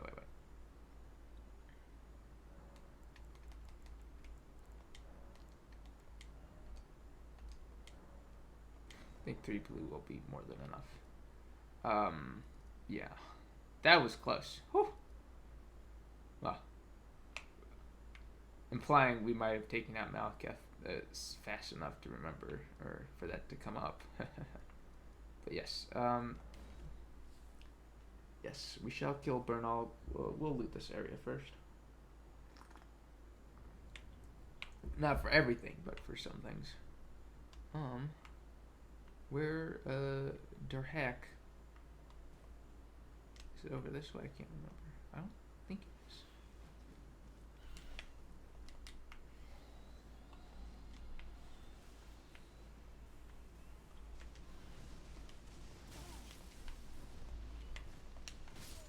Okay, that was.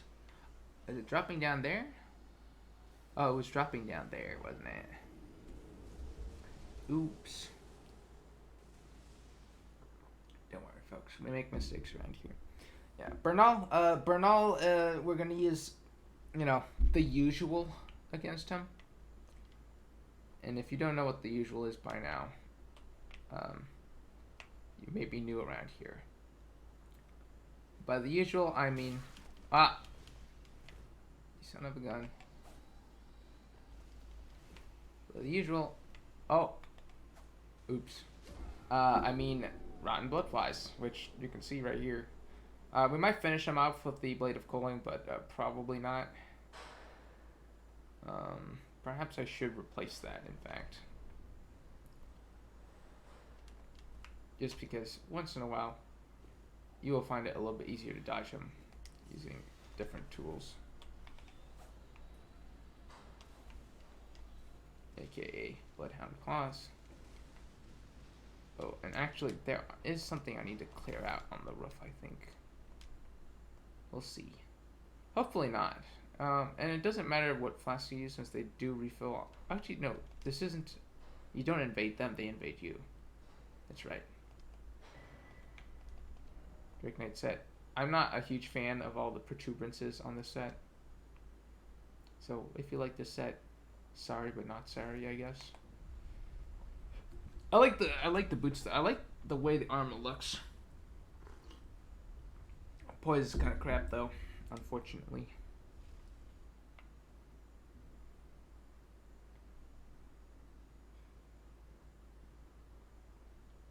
Be very, very quiet. I think we can get over there without. Wait a second. Did I mess this up? I think I messed this up.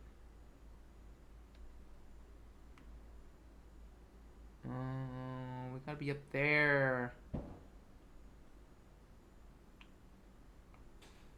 How does I get up there? I do not recall this. I don't know. I have no memory of this place.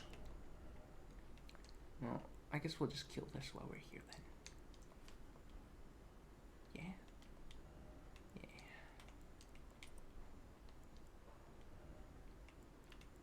And nothing will ever possibly go wrong, right?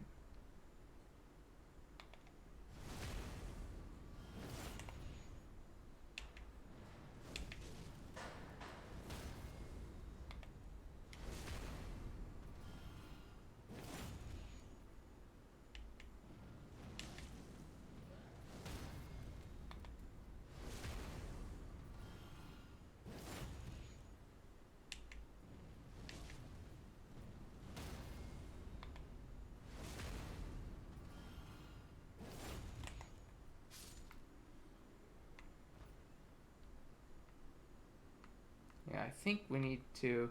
Oh, that's right. You have to take from the other side of the... beside the Great Bridge. That's right. What a goofus I am. Well, with that unpleasant business out of the way, let's reset. Let's realign. And get ourselves... Yeah. Unfortunate truth. Right.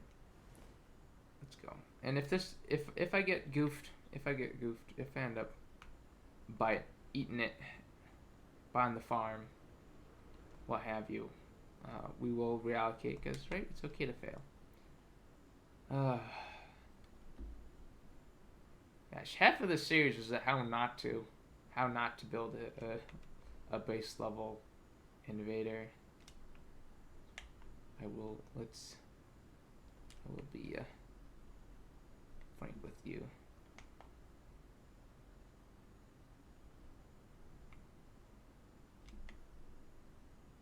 Be very, very quiet. They're sleeping. And I think you can get by without waking any of them up.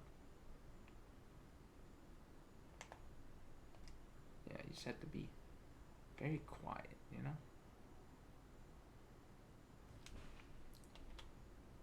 No waking. I think these ones are dead.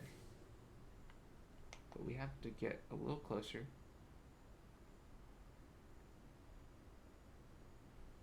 Here's it? Try jumping.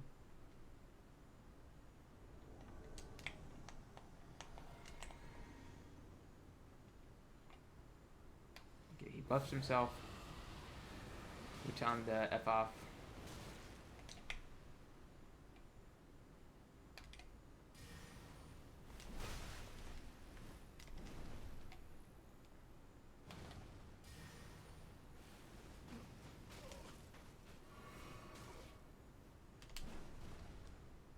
It's a matter of getting him into a loop.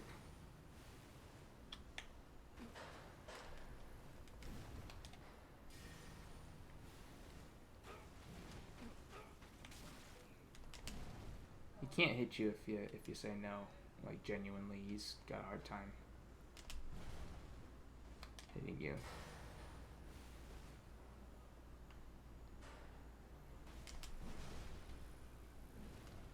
Unfortunately, you may have a hard time hitting him.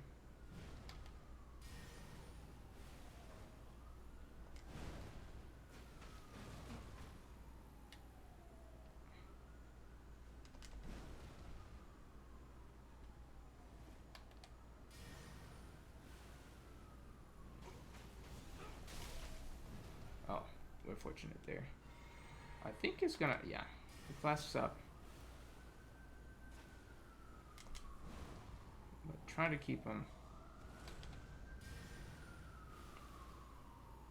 inside the flies.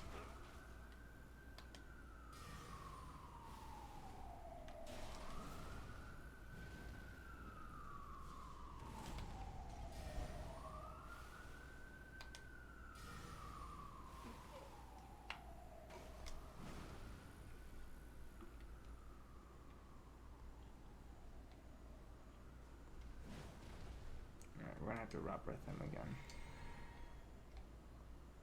We'll just make sure to gain some distance. We can get him to do the weapon art again. There you go.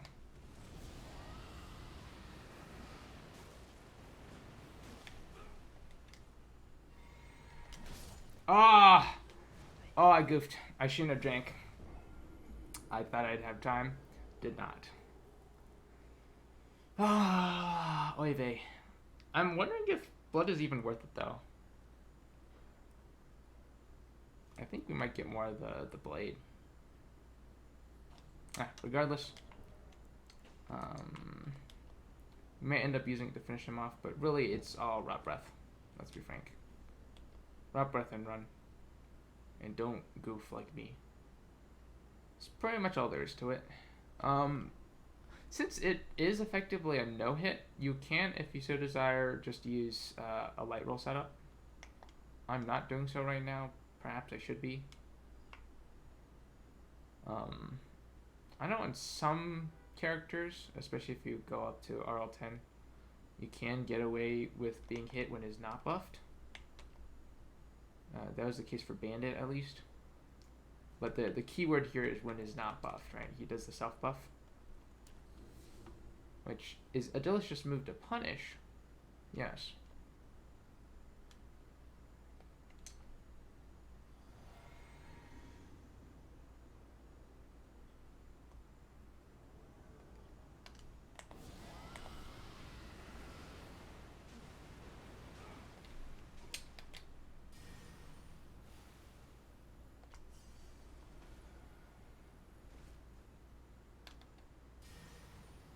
So, okay, let's let him walk into the blood flies. Okay, we lucked out there. We should have been punished for rolling into him.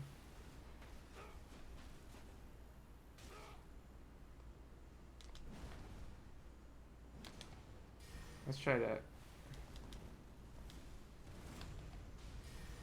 Keep this going. Ooh.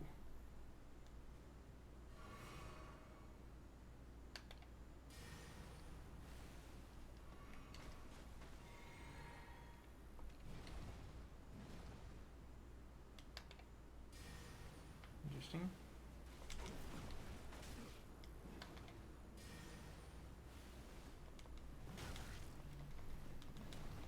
Oh gosh, that was a bit excruciating. I feel like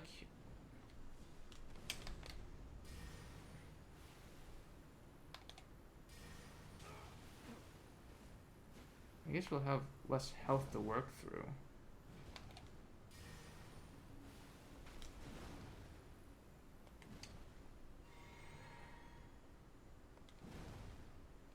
Yeah.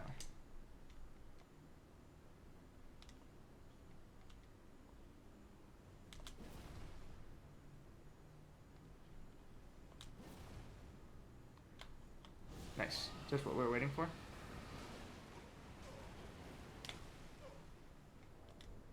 But we will want to be careful since he is buffed, so he does kill in one hit.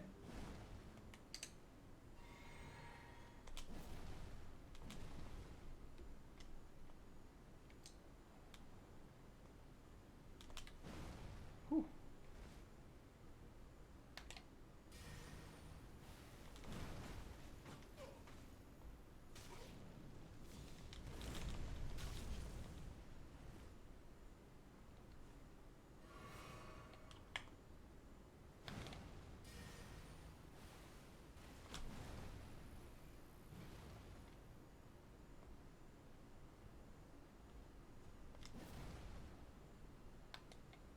Oh no.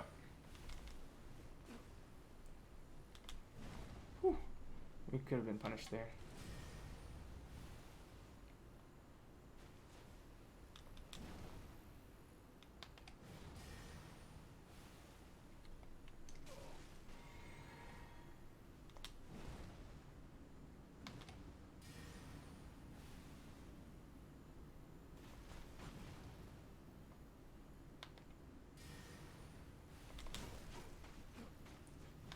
goodness.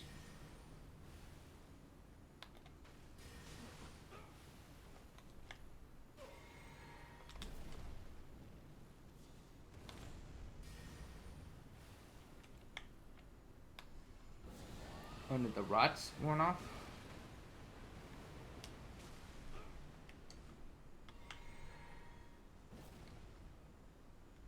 Okay, whatever we do, we can't get hit here. Whew. Okay, I think this is it.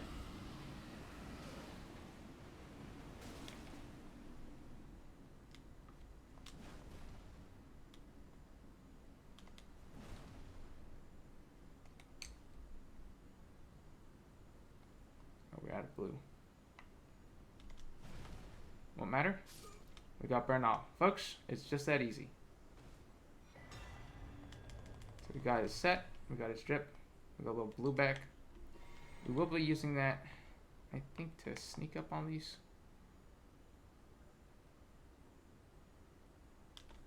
Wow, it's not like we're gonna get out of this. Actually, let's just spend our souls. How about that? I know they're not as valuable as they would be on a normal playthrough, right? But it's a good habit, I think, even when the souls don't matter that much to use them. And then we'll go get the Old Lord's talisman, which, I mean, we could do a buff build or something. It's not, I think, great, but is an option. Some frost bullets, some meat, some schmeat. Alright. Let's go obtain the talisman, and then now, finally, we're prepared. We will not be parrying Malekith, because that sounds like a lot of hard work to me. Getting the timings down. I've never figured it out myself, because I'm a scrub. And just the pressure of toggling through different items in your inventory. Bit much for me, really.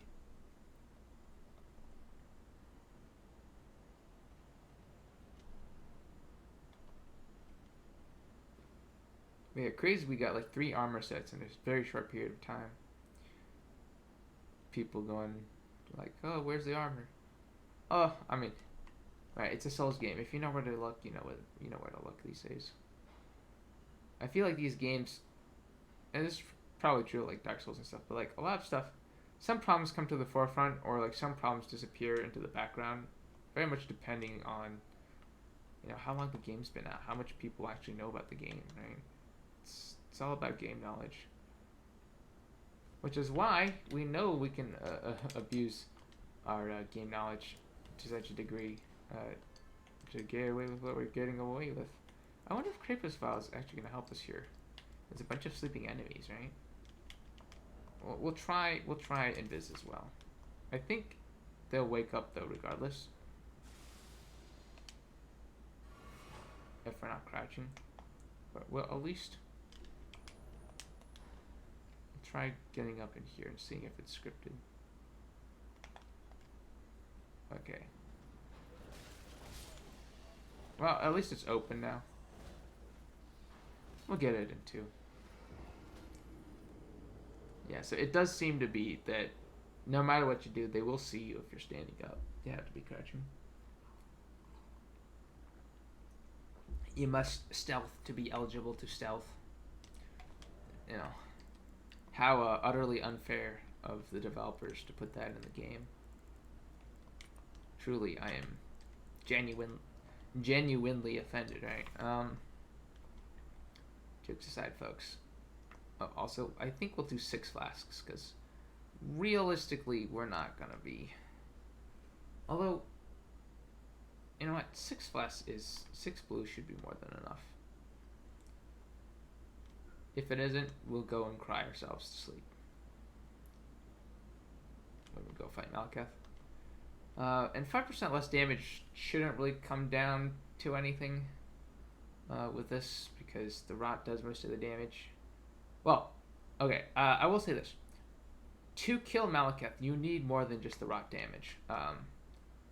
And so, parry looping, or like poise looping him will actually deal relevant damage, but I don't think it's going to be so intensive um, of an issue because he has a small health pool. That 5% damage is going to make or break like how much blue we have. If it does, we can cry and go home and, you know, try it again. And then have like 15 more attempts where we don't get even into phase 2 for some reason because we're scrubs.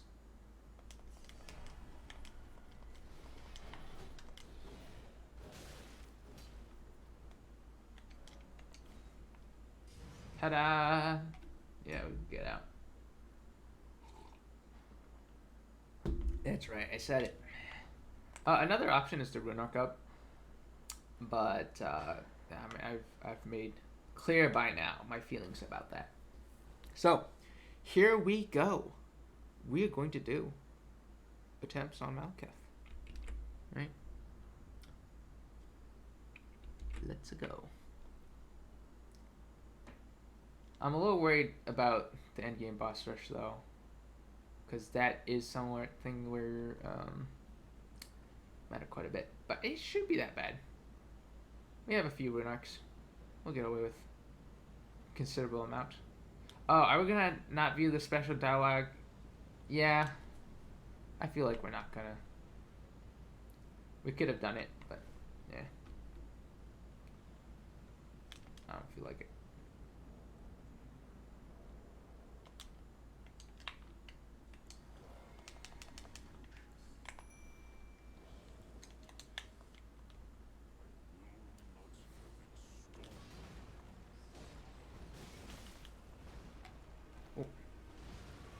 So here we're gonna just apply rot, right?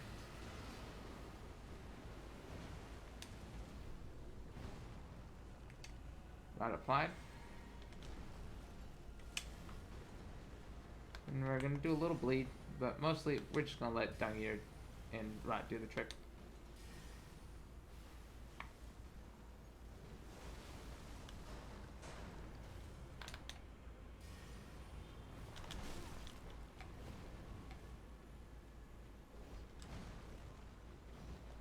Cool bug facts, by the way.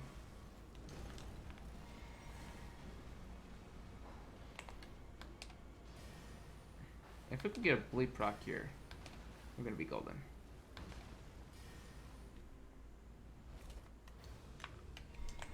Did not.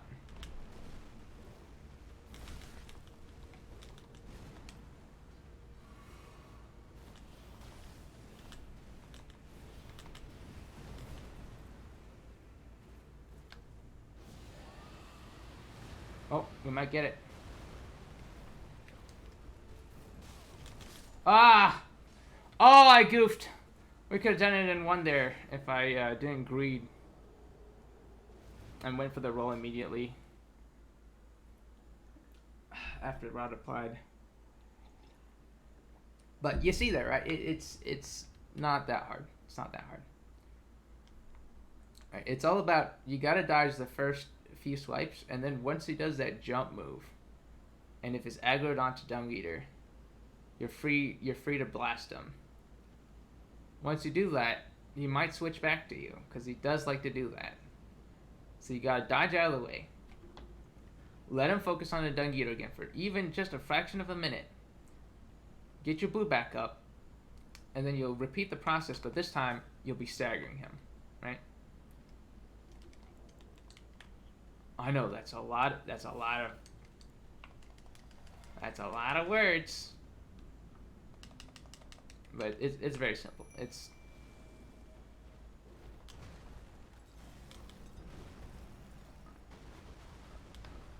all right. Dung Eater, you take care of him there. It's nice when he gets onto this little nook here, right? Because the bleed will hit him.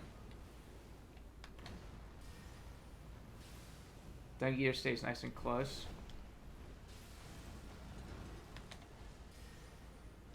I mean, look how much damage we're getting in. Right, that's how fast.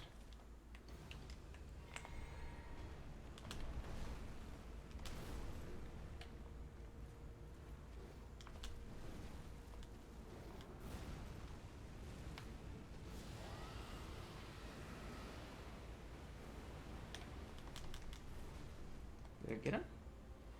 No, I didn't tag him.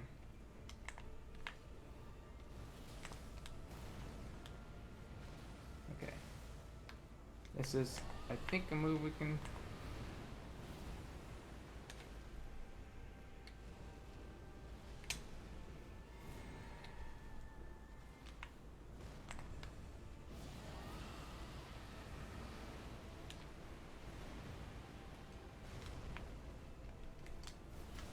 Okay.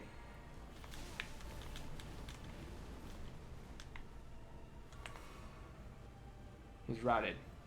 Right, so that just means we gotta wait for an opportunity to get in on him, and we win. We also need him to not be on the edge so we can actually... Okay, I think we got him here. Ah! I should have rolled it. I greeted. Right. It's so close. It's such a short fight, right?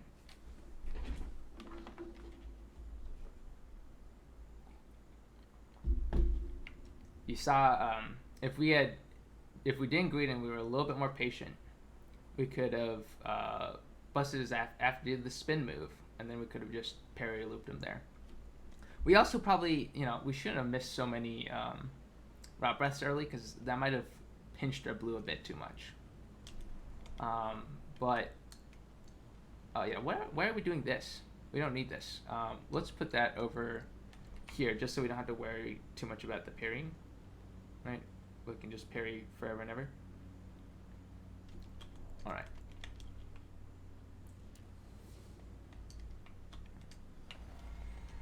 But yeah, like this.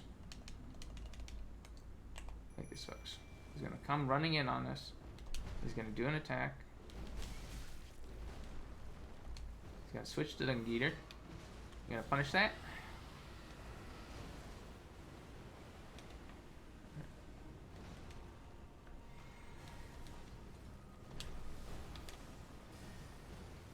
Watch out for the nonsense you're gonna toss.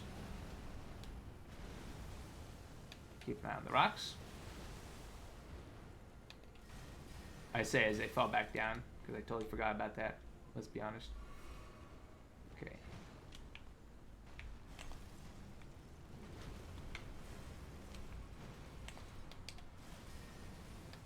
Alright. I'm gonna drink here and just wait. Because I know the phase transition is coming. Right. I'm gonna go up. Rock breath him. That was a mistake. Especially with Dungy nearby, I should have just expected, because there was no winning there. There was no winning there. I don't know what I was thinking. I was thinking I want to get this over and done with. Yeah, so this is gonna be a lot of attempts, but look, you see, right? This is not a game of difficulty, right? The hard part is not being a monkey. Is not going chimp mode and just casting things whenever. In terms of like how long the fight is, once you get into the poise loop, like genuinely the fight is over at that point. So it's really just phase 2, like the first half of phase 2 is 100% of this fight. Everything else is like messing up in a stupid way. Even phase 2 is mostly messing up in a stupid way from greed.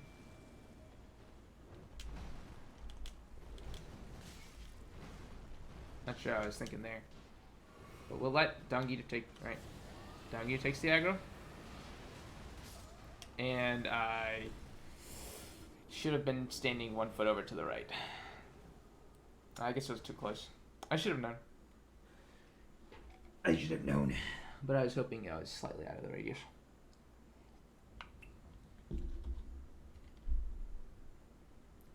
Also, that insta-killed me because it was like a charged attack. And I was in casting frames. Yeah, you take more damage, I believe, when you're casting. It's like a counterattack thing. So.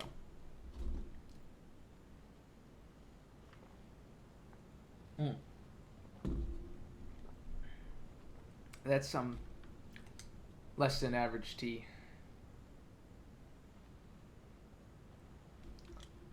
I let it get a little cool, and I don't like my tea cool unless it's a cold tea.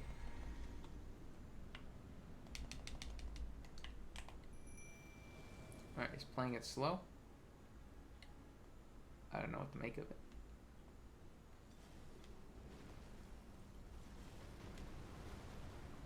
My dung eater.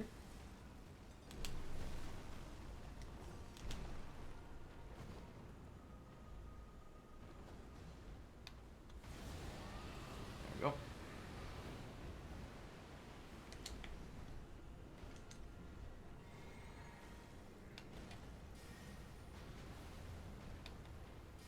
Perfect location.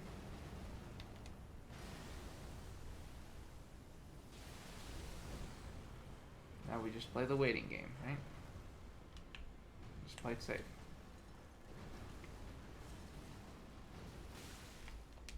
I said we play it safe. Oh, what a waste.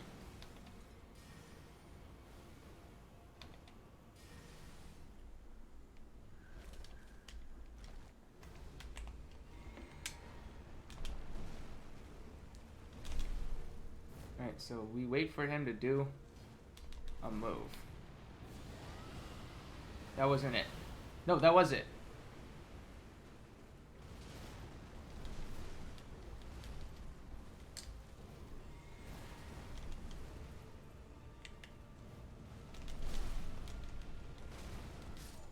Ah, the percent health damage.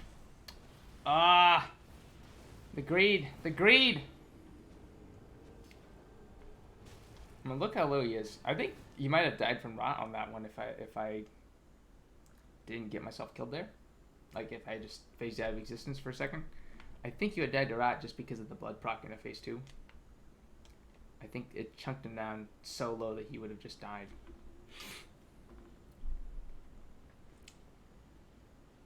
Yeah. So it's always... See, if I had the bubble shield still active, he would be dead right now.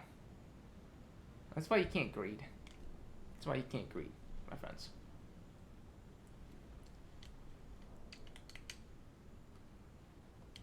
Greed is a fast and obnoxious killer, and you will recognize it every time unless you're a dingus.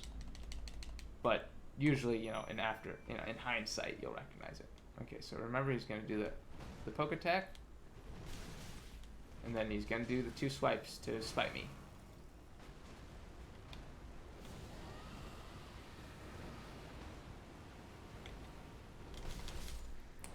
To spite me.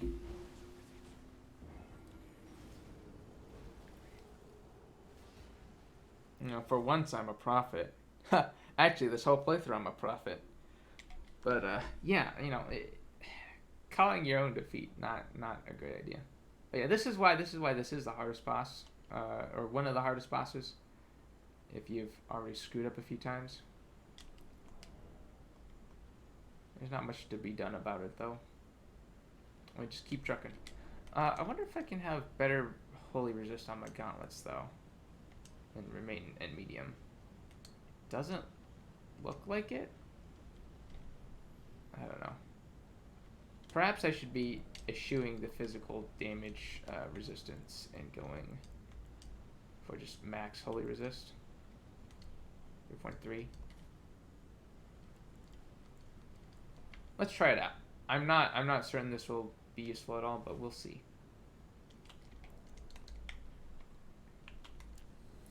Hopefully we get to preserve bubble shield in the phase 2 this time. And before you say anything about perfumes, that sounds like something that's difficult to renew.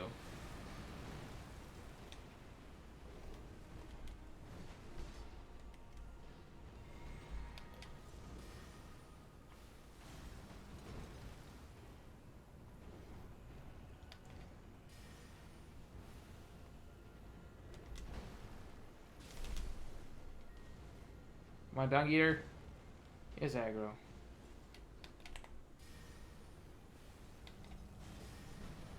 Okay, that's a nice big fat bleed. Maybe even a bleed proc. Doesn't seem like it. Don't get it? Can we count on you, my friend? Whatever. We're playing this smart, right? And he is now at half. Alright, so we're gonna run up. We're gonna dodge.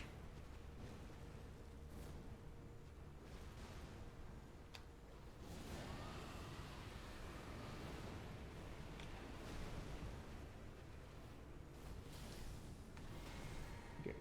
Be careful, he's gonna do a spinny move. Okay. And now we parry. This might be it, folks. We still have Bubble Shield. As long as Dungita doesn't bung it up. Dung it up. Right? But you just keep spamming it. It just keeps going down. I'll tell you, my heart's beating. My heart's beating.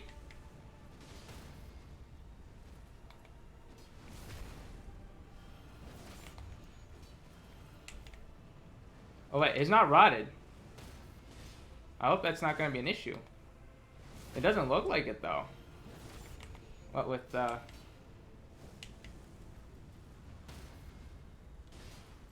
Well, yeah, it's actually not even rotted.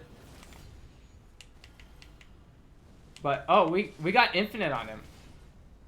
The assassin's dagger is infinite. He gives us 2 daubs back. Incredible. You don't even have to rot in phase 2. Okay. New tech. Don't even bother rotting him phase 2. Dingus. Wow, guys. Yeah, don't even bother rotting. New tech discovered. Just don't even bother. Just infinite him. Okay. Okay. So, this is what I love about this. This is like a Wild West. This is a frontier. There's strats we haven't even discovered yet that are like, hanging up beneath our noses and stuff. We're kind of aware of them, but we never really thought, like, is it going to work? But it ends up working, right? So this is one of them, right? Just don't even bother rotting in phase 2. Malekith is some. He might actually just get easier from that. I think he will, because the first opportunity that you'd usually waste on rot breathing, you could just use the poise on him. And it looks like Dung Eater doesn't mess up your knockdown on him. So, big win, right? The Rune of Death is unbound. More like the strategy to trivialize Malekith has just been improved and fucking proved. Hell yeah, brother. Anyway, Oliver, yeah, like, don't you think that was way easier than just using breaths in phase 2 and running away? Way easier. I was even wearing the Mimic Mask. I was nerfing my damage.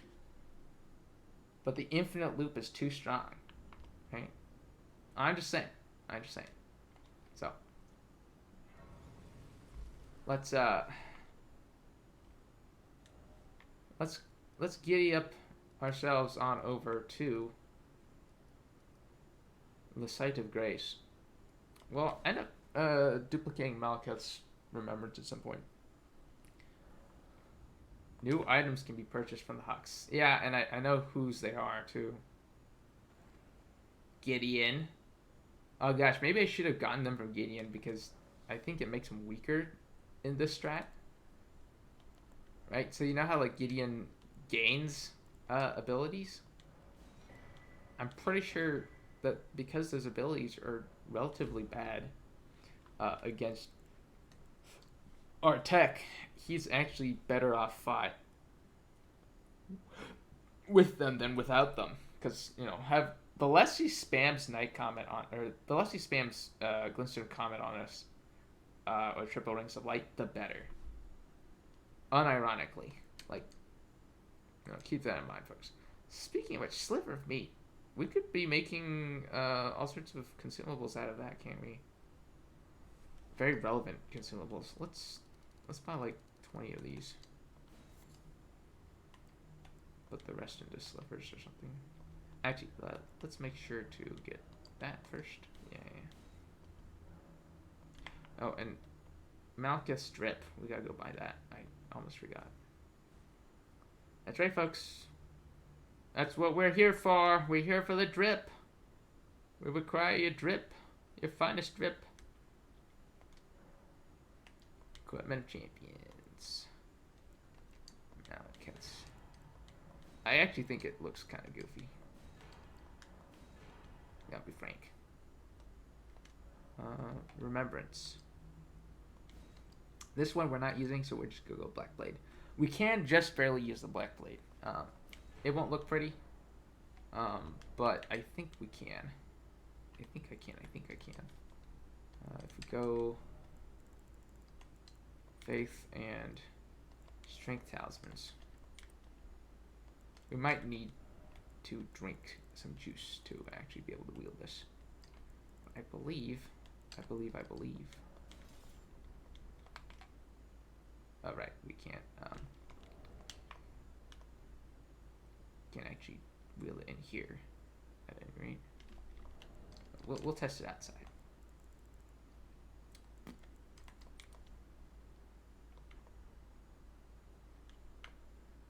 Anything else to buy?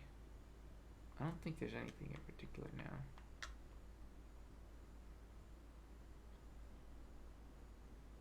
Do we need to dupe some other remembrances? Probably.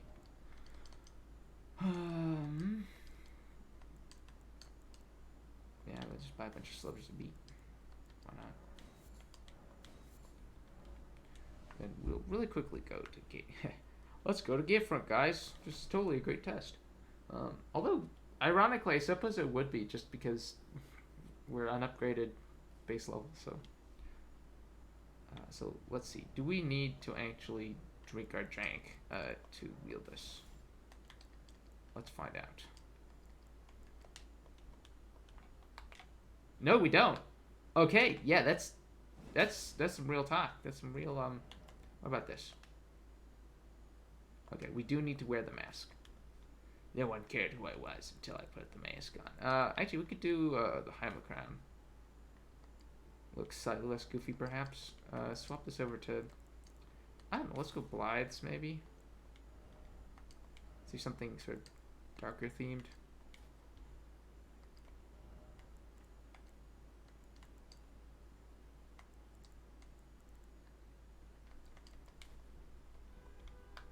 So we got this vaguely battle magey look, but we can medium roll, and we got Malchus Blade.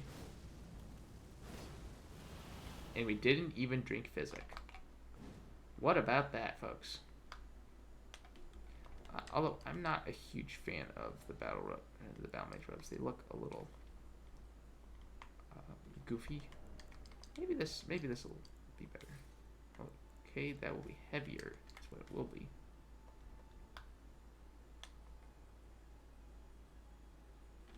Ooh, we could do this. Where is it?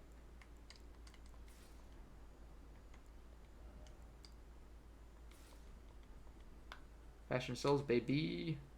I think that's that doesn't work so well. We'll change this out to something else. I think perhaps that. I don't like the look personally. Maybe Confessor set. A lighter.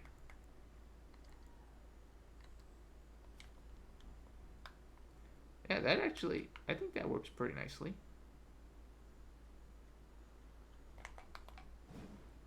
It's like a darker version of whatchamacallit, Gale. It's like Blue Gale. I'm the Blue Gale now. And because of our equipment, poise doesn't really matter. We can't really equip a talisman that will do what we want it to. So, yeah. But for real, like this, I think this is a decently good look. It's got the pointy going on. We got the Malchus Blade. What does the scale off of? We're getting mainly strength scaling here. And it's a little bit of holy damage. Like, honestly, the AR on this thing is a little garbage. Let's be honest. But,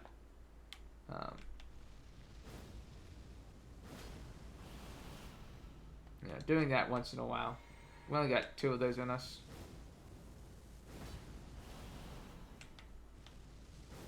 Not an issue.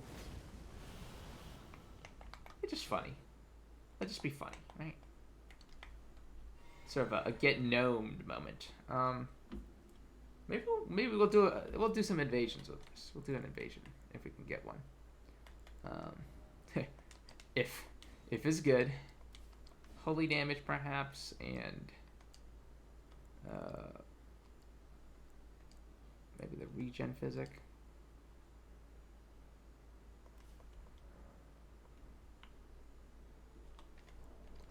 Let's see if anyone's on. I don't think there is at this time of day, but you know.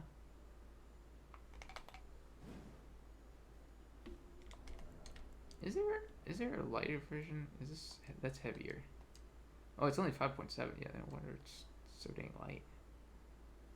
Poison efficiency isn't terrible for the weight, but it's really light.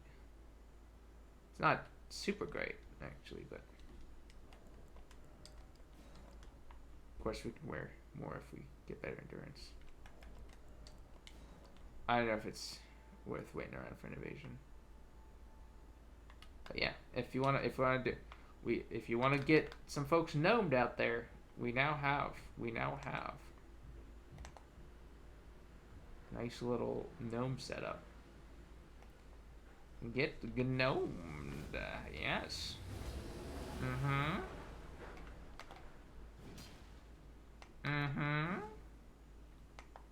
Yeah.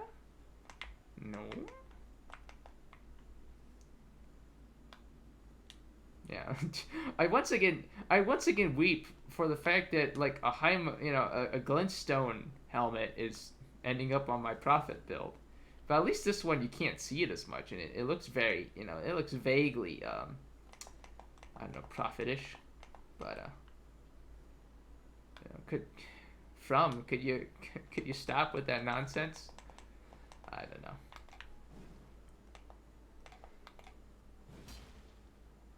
I don't know. It is what it is.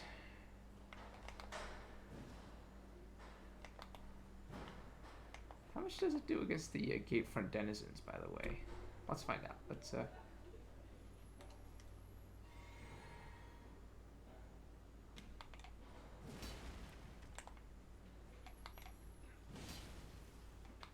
some damage.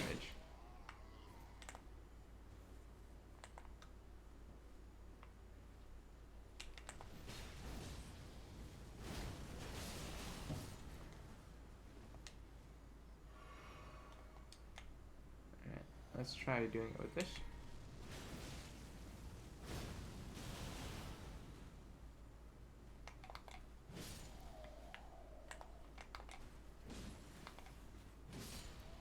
Damage isn't insane. It's not at all insane. It's really just a hyper armor button that says "get off me." And of course, we got the poke. We got the inherent poise that is a great sword. But also, this is what's the okay, we've got the slam into, what's the running heavy is overhead, running light is the sweep, back step is an overhead, jump is that. I'm mostly used to using the Zwei, so wanted to test that out. I like this look. I think it works alright. Looks silly.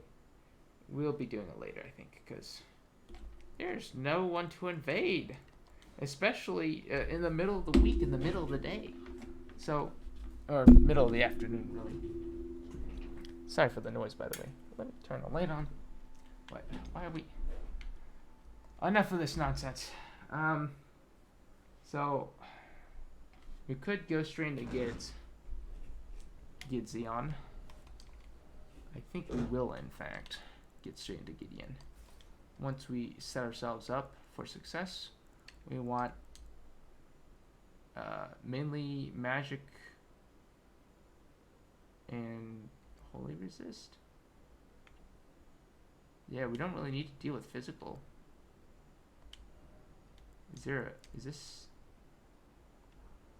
Wait, maybe the Renala set, honestly? No, it's not. It's not better than this, apparently. Yeah, this is weird. The Noble set is that good for this purpose. Noble Waistcloth, Magic, Lightning, Holy. Okay.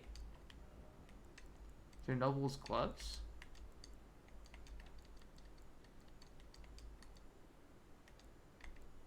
Better Holy Resist, but worse Magic. No, we want that Magic Resist. Okay. Keep talking. Let's get that Resistance Talisman on. Let's get the Shield, or, the whatchamacallit, the Ritual Shield Talisman on. And this will probably just dump into Faith. Or perhaps even... If we do this, yeah, Light Roll? Okay, maybe. And we'll just put on the Claw. Actually, you know, honestly, on Light Roll, why even bother? But we will memorize Magic Resist. Only work for a minute, but yeah. Magic Fort. Mix Physic. You know what's up. And I think that's all she wrote, honestly. This might be exactly what the doctor ordered.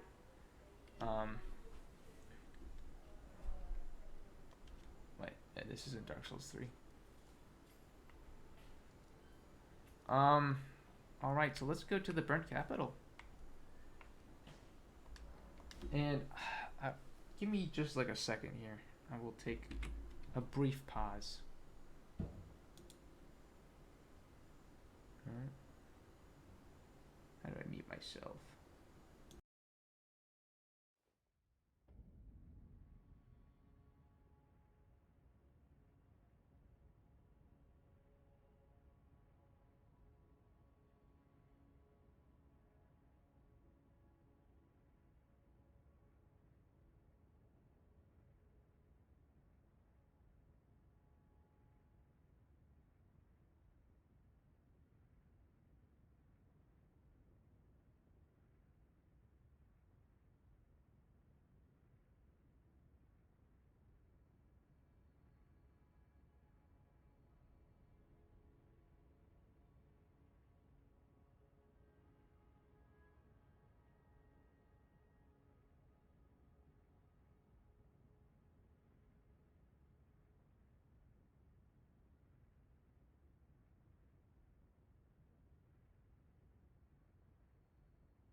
Alright, we're back, folks. Let's see if we can get this in one. Now, before I forget, let's make sure to Rune Arc up, since we will be needing that.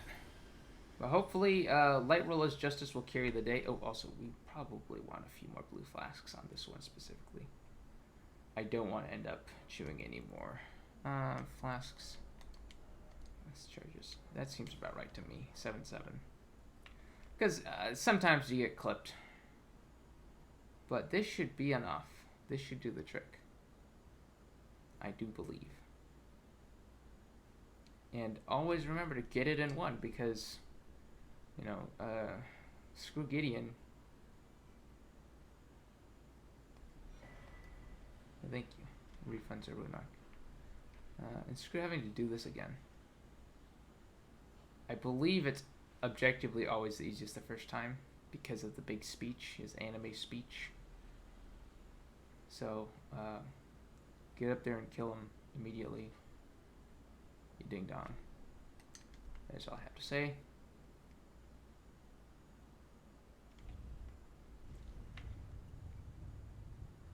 Okay. I hope I don't screw this up.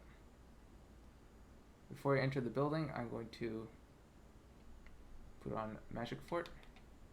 Yeah, there's the son of a gun.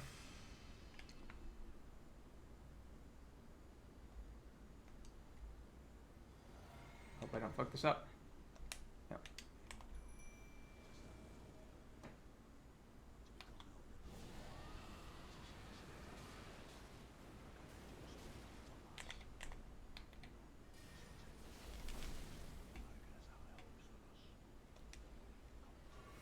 Always do max out. Oh gosh, that bleed really hit him.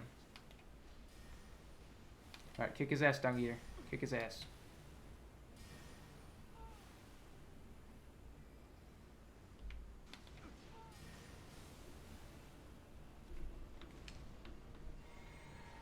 We're staying at there. So he did end up healing.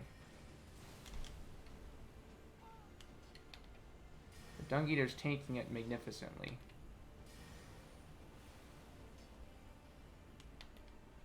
We'll just stay out of his active range as much as possible. Using our strats against us, just like you did.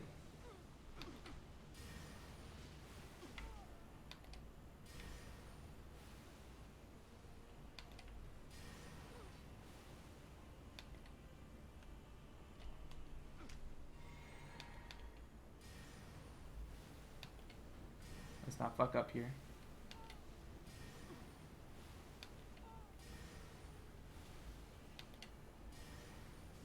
Just keep bleeding, just keep bleeding.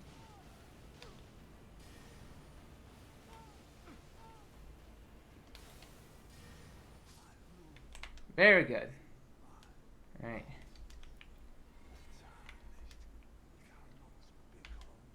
Yeah, Dung Eater, man, Dung Eater was better than Tish on that one. Yeah. I know that's not a huge shocker at this point, but I think that's confirmation that Dung Eater, due to his aggression, is way better versus Gideon. So, keep that in mind, folks. Honestly, like, you don't even need to do the hard Tish fight if you don't want to bother killing everything. Or, killing, like, Melania. I think Tish is definitely optimal for some fights, but is not necessary except for, like, Melania. And there's, I think, other strategies for Melania. It just, you know, we're talking about the easiest method we can think of, right? The easiest method. So let's go buy ourselves some stuff. We just got a bunch of souls, and then we'll do the other fight, which hopefully will be fairly easy, but it might be a little rough. I'll be honest. We may not get it first try.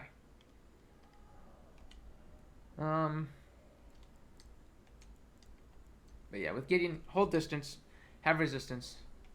If you can't get the bubble shield, you should be fine as long as you have magic resist or holy resist on. Right. So, yeah. No, I don't think stamina resist is a huge deal, but I've never tried buying a bunch of these, so we'll try it out now. The rot rest in the bolus, I suppose. Max out the blood bolus, or as close as I can. Yeah, there we go.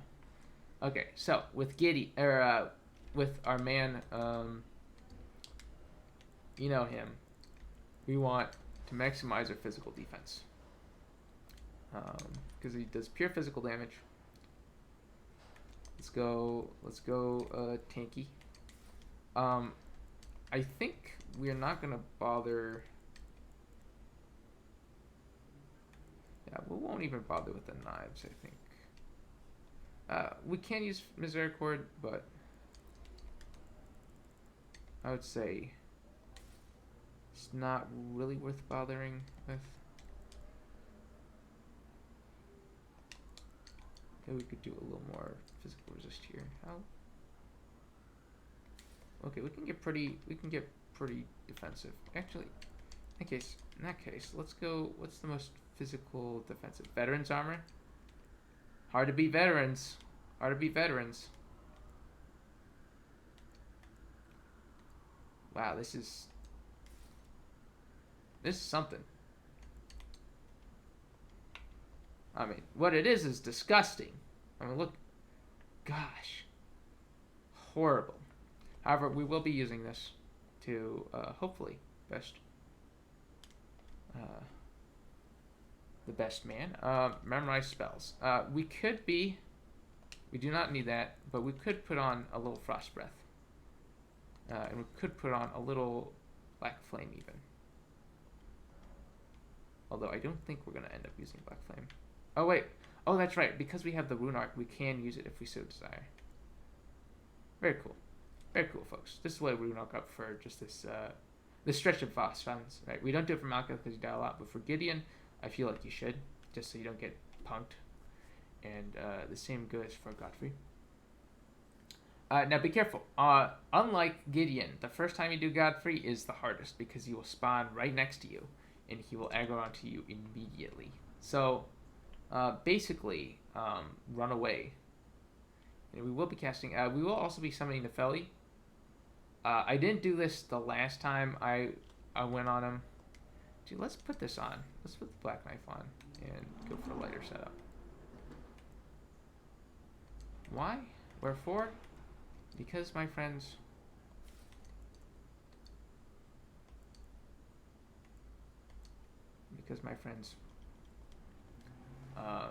we do meet the requirements thanks to the power of it's back. Okay. Thanks to the awesome power of my mind is wandering. Thanks to the awesome power of the rune arc, we meet the requirements for the knife. And since it does % health damage and reduces max health, in place of Tish, we'll be using it here. Since we are not running Tish on this one. Apart from that, remember you gotta jump a lot of the attacks, and I'll pray that I'll get on the first try.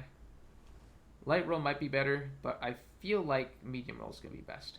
I know on a build with more health, I was face tanking his suplex because it does damage in one instance, so it doesn't break the talisman, and so weirdly enough, it's actually unable to one hit you with enough health, even at rune level 10. And I didn't have Crab on at that time, so you know, if you have Crab on, I think with Crab on I would actually survive that even on Prophet.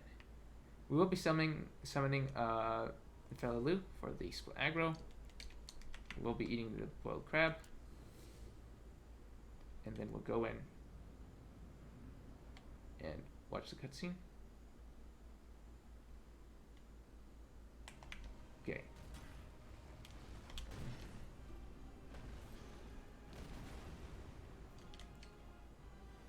Come on, Nefeli. Okay. Once he gets good and aggroed on someone, I'm gonna Rot Breath.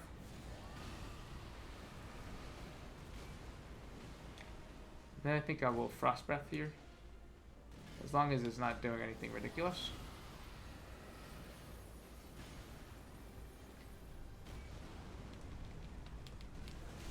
Oh. There goes our bubble. Make sure to protect yourself. I'm gonna Frost Breath one more time, on the hope that I don't get interrupted. Okay, very nice. The rest is going to be bleed.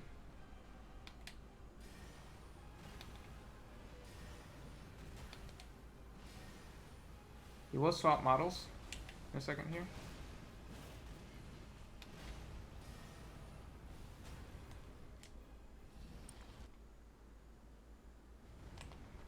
Oh. Oh gosh, that was brutal.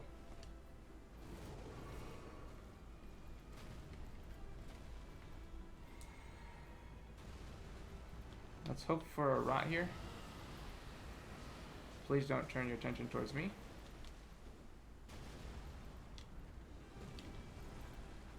And then I'm gonna go eat crab once he's distracted. Good.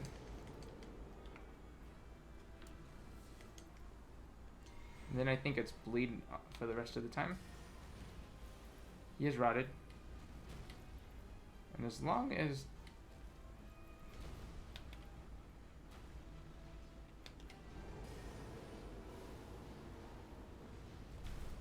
Alright, dodge that.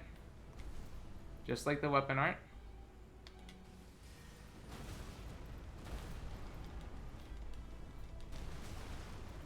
Oh gosh. We barely lived that. Oh man, he died in the air. He died while suplexing. What a legend.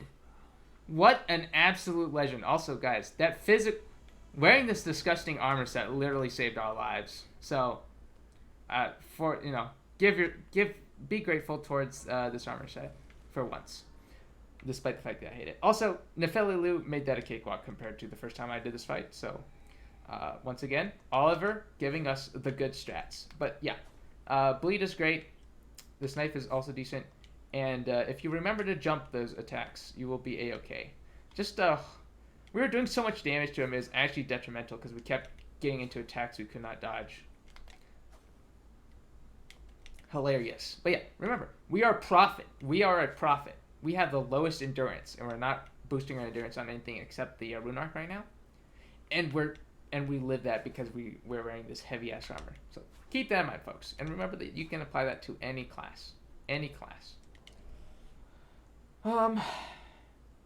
Yeah, so all that's left is, at least along this pathway, is Radagon and Elden Beast. We're not going to do that. Not anytime soon. Because I can tell you, the level of difficulty is night and day. If we had another summon in there, maybe we could get him. But as it is, this is like the completion. We've completed this as far as we will. We can go back and kill a few dragons.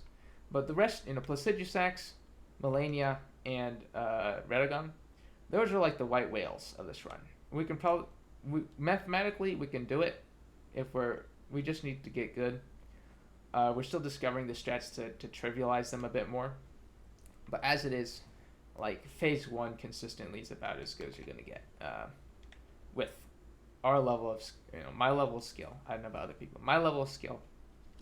And by just using cheese strats. So this is like the unofficial end of the series, and if you're just following along to do your own build, I think there's nothing left to learn apart from keep in touch with the community, because we're still learning. We're always welcoming input, and there's still a lot to learn about this game. Not to mention whenever the DLC comes out. A plethora, whenever new patches come out, because there's still going to be new patches, a plethora of changes will appear, I think. But as it is, folks, as it is. Right. This was the goal of this video series. I think we've completed it.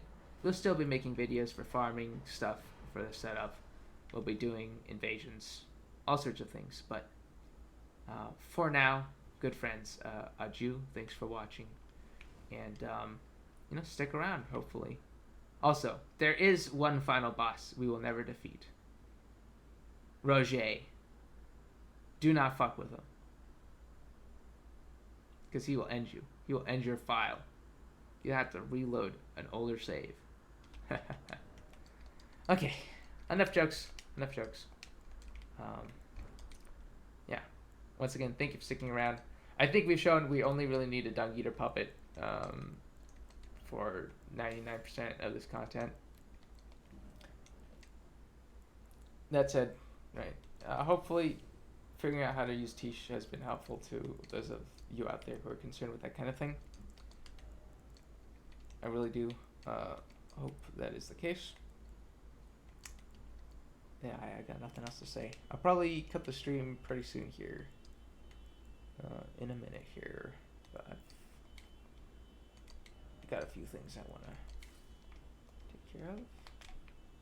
Okay. farming setup complete. What will I use these souls on? I don't know.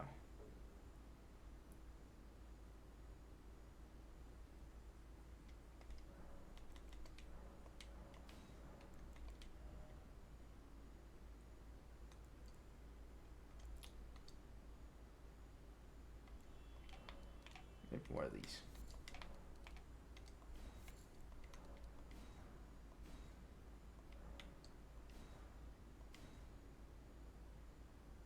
$5.99. Oh, I goofed myself.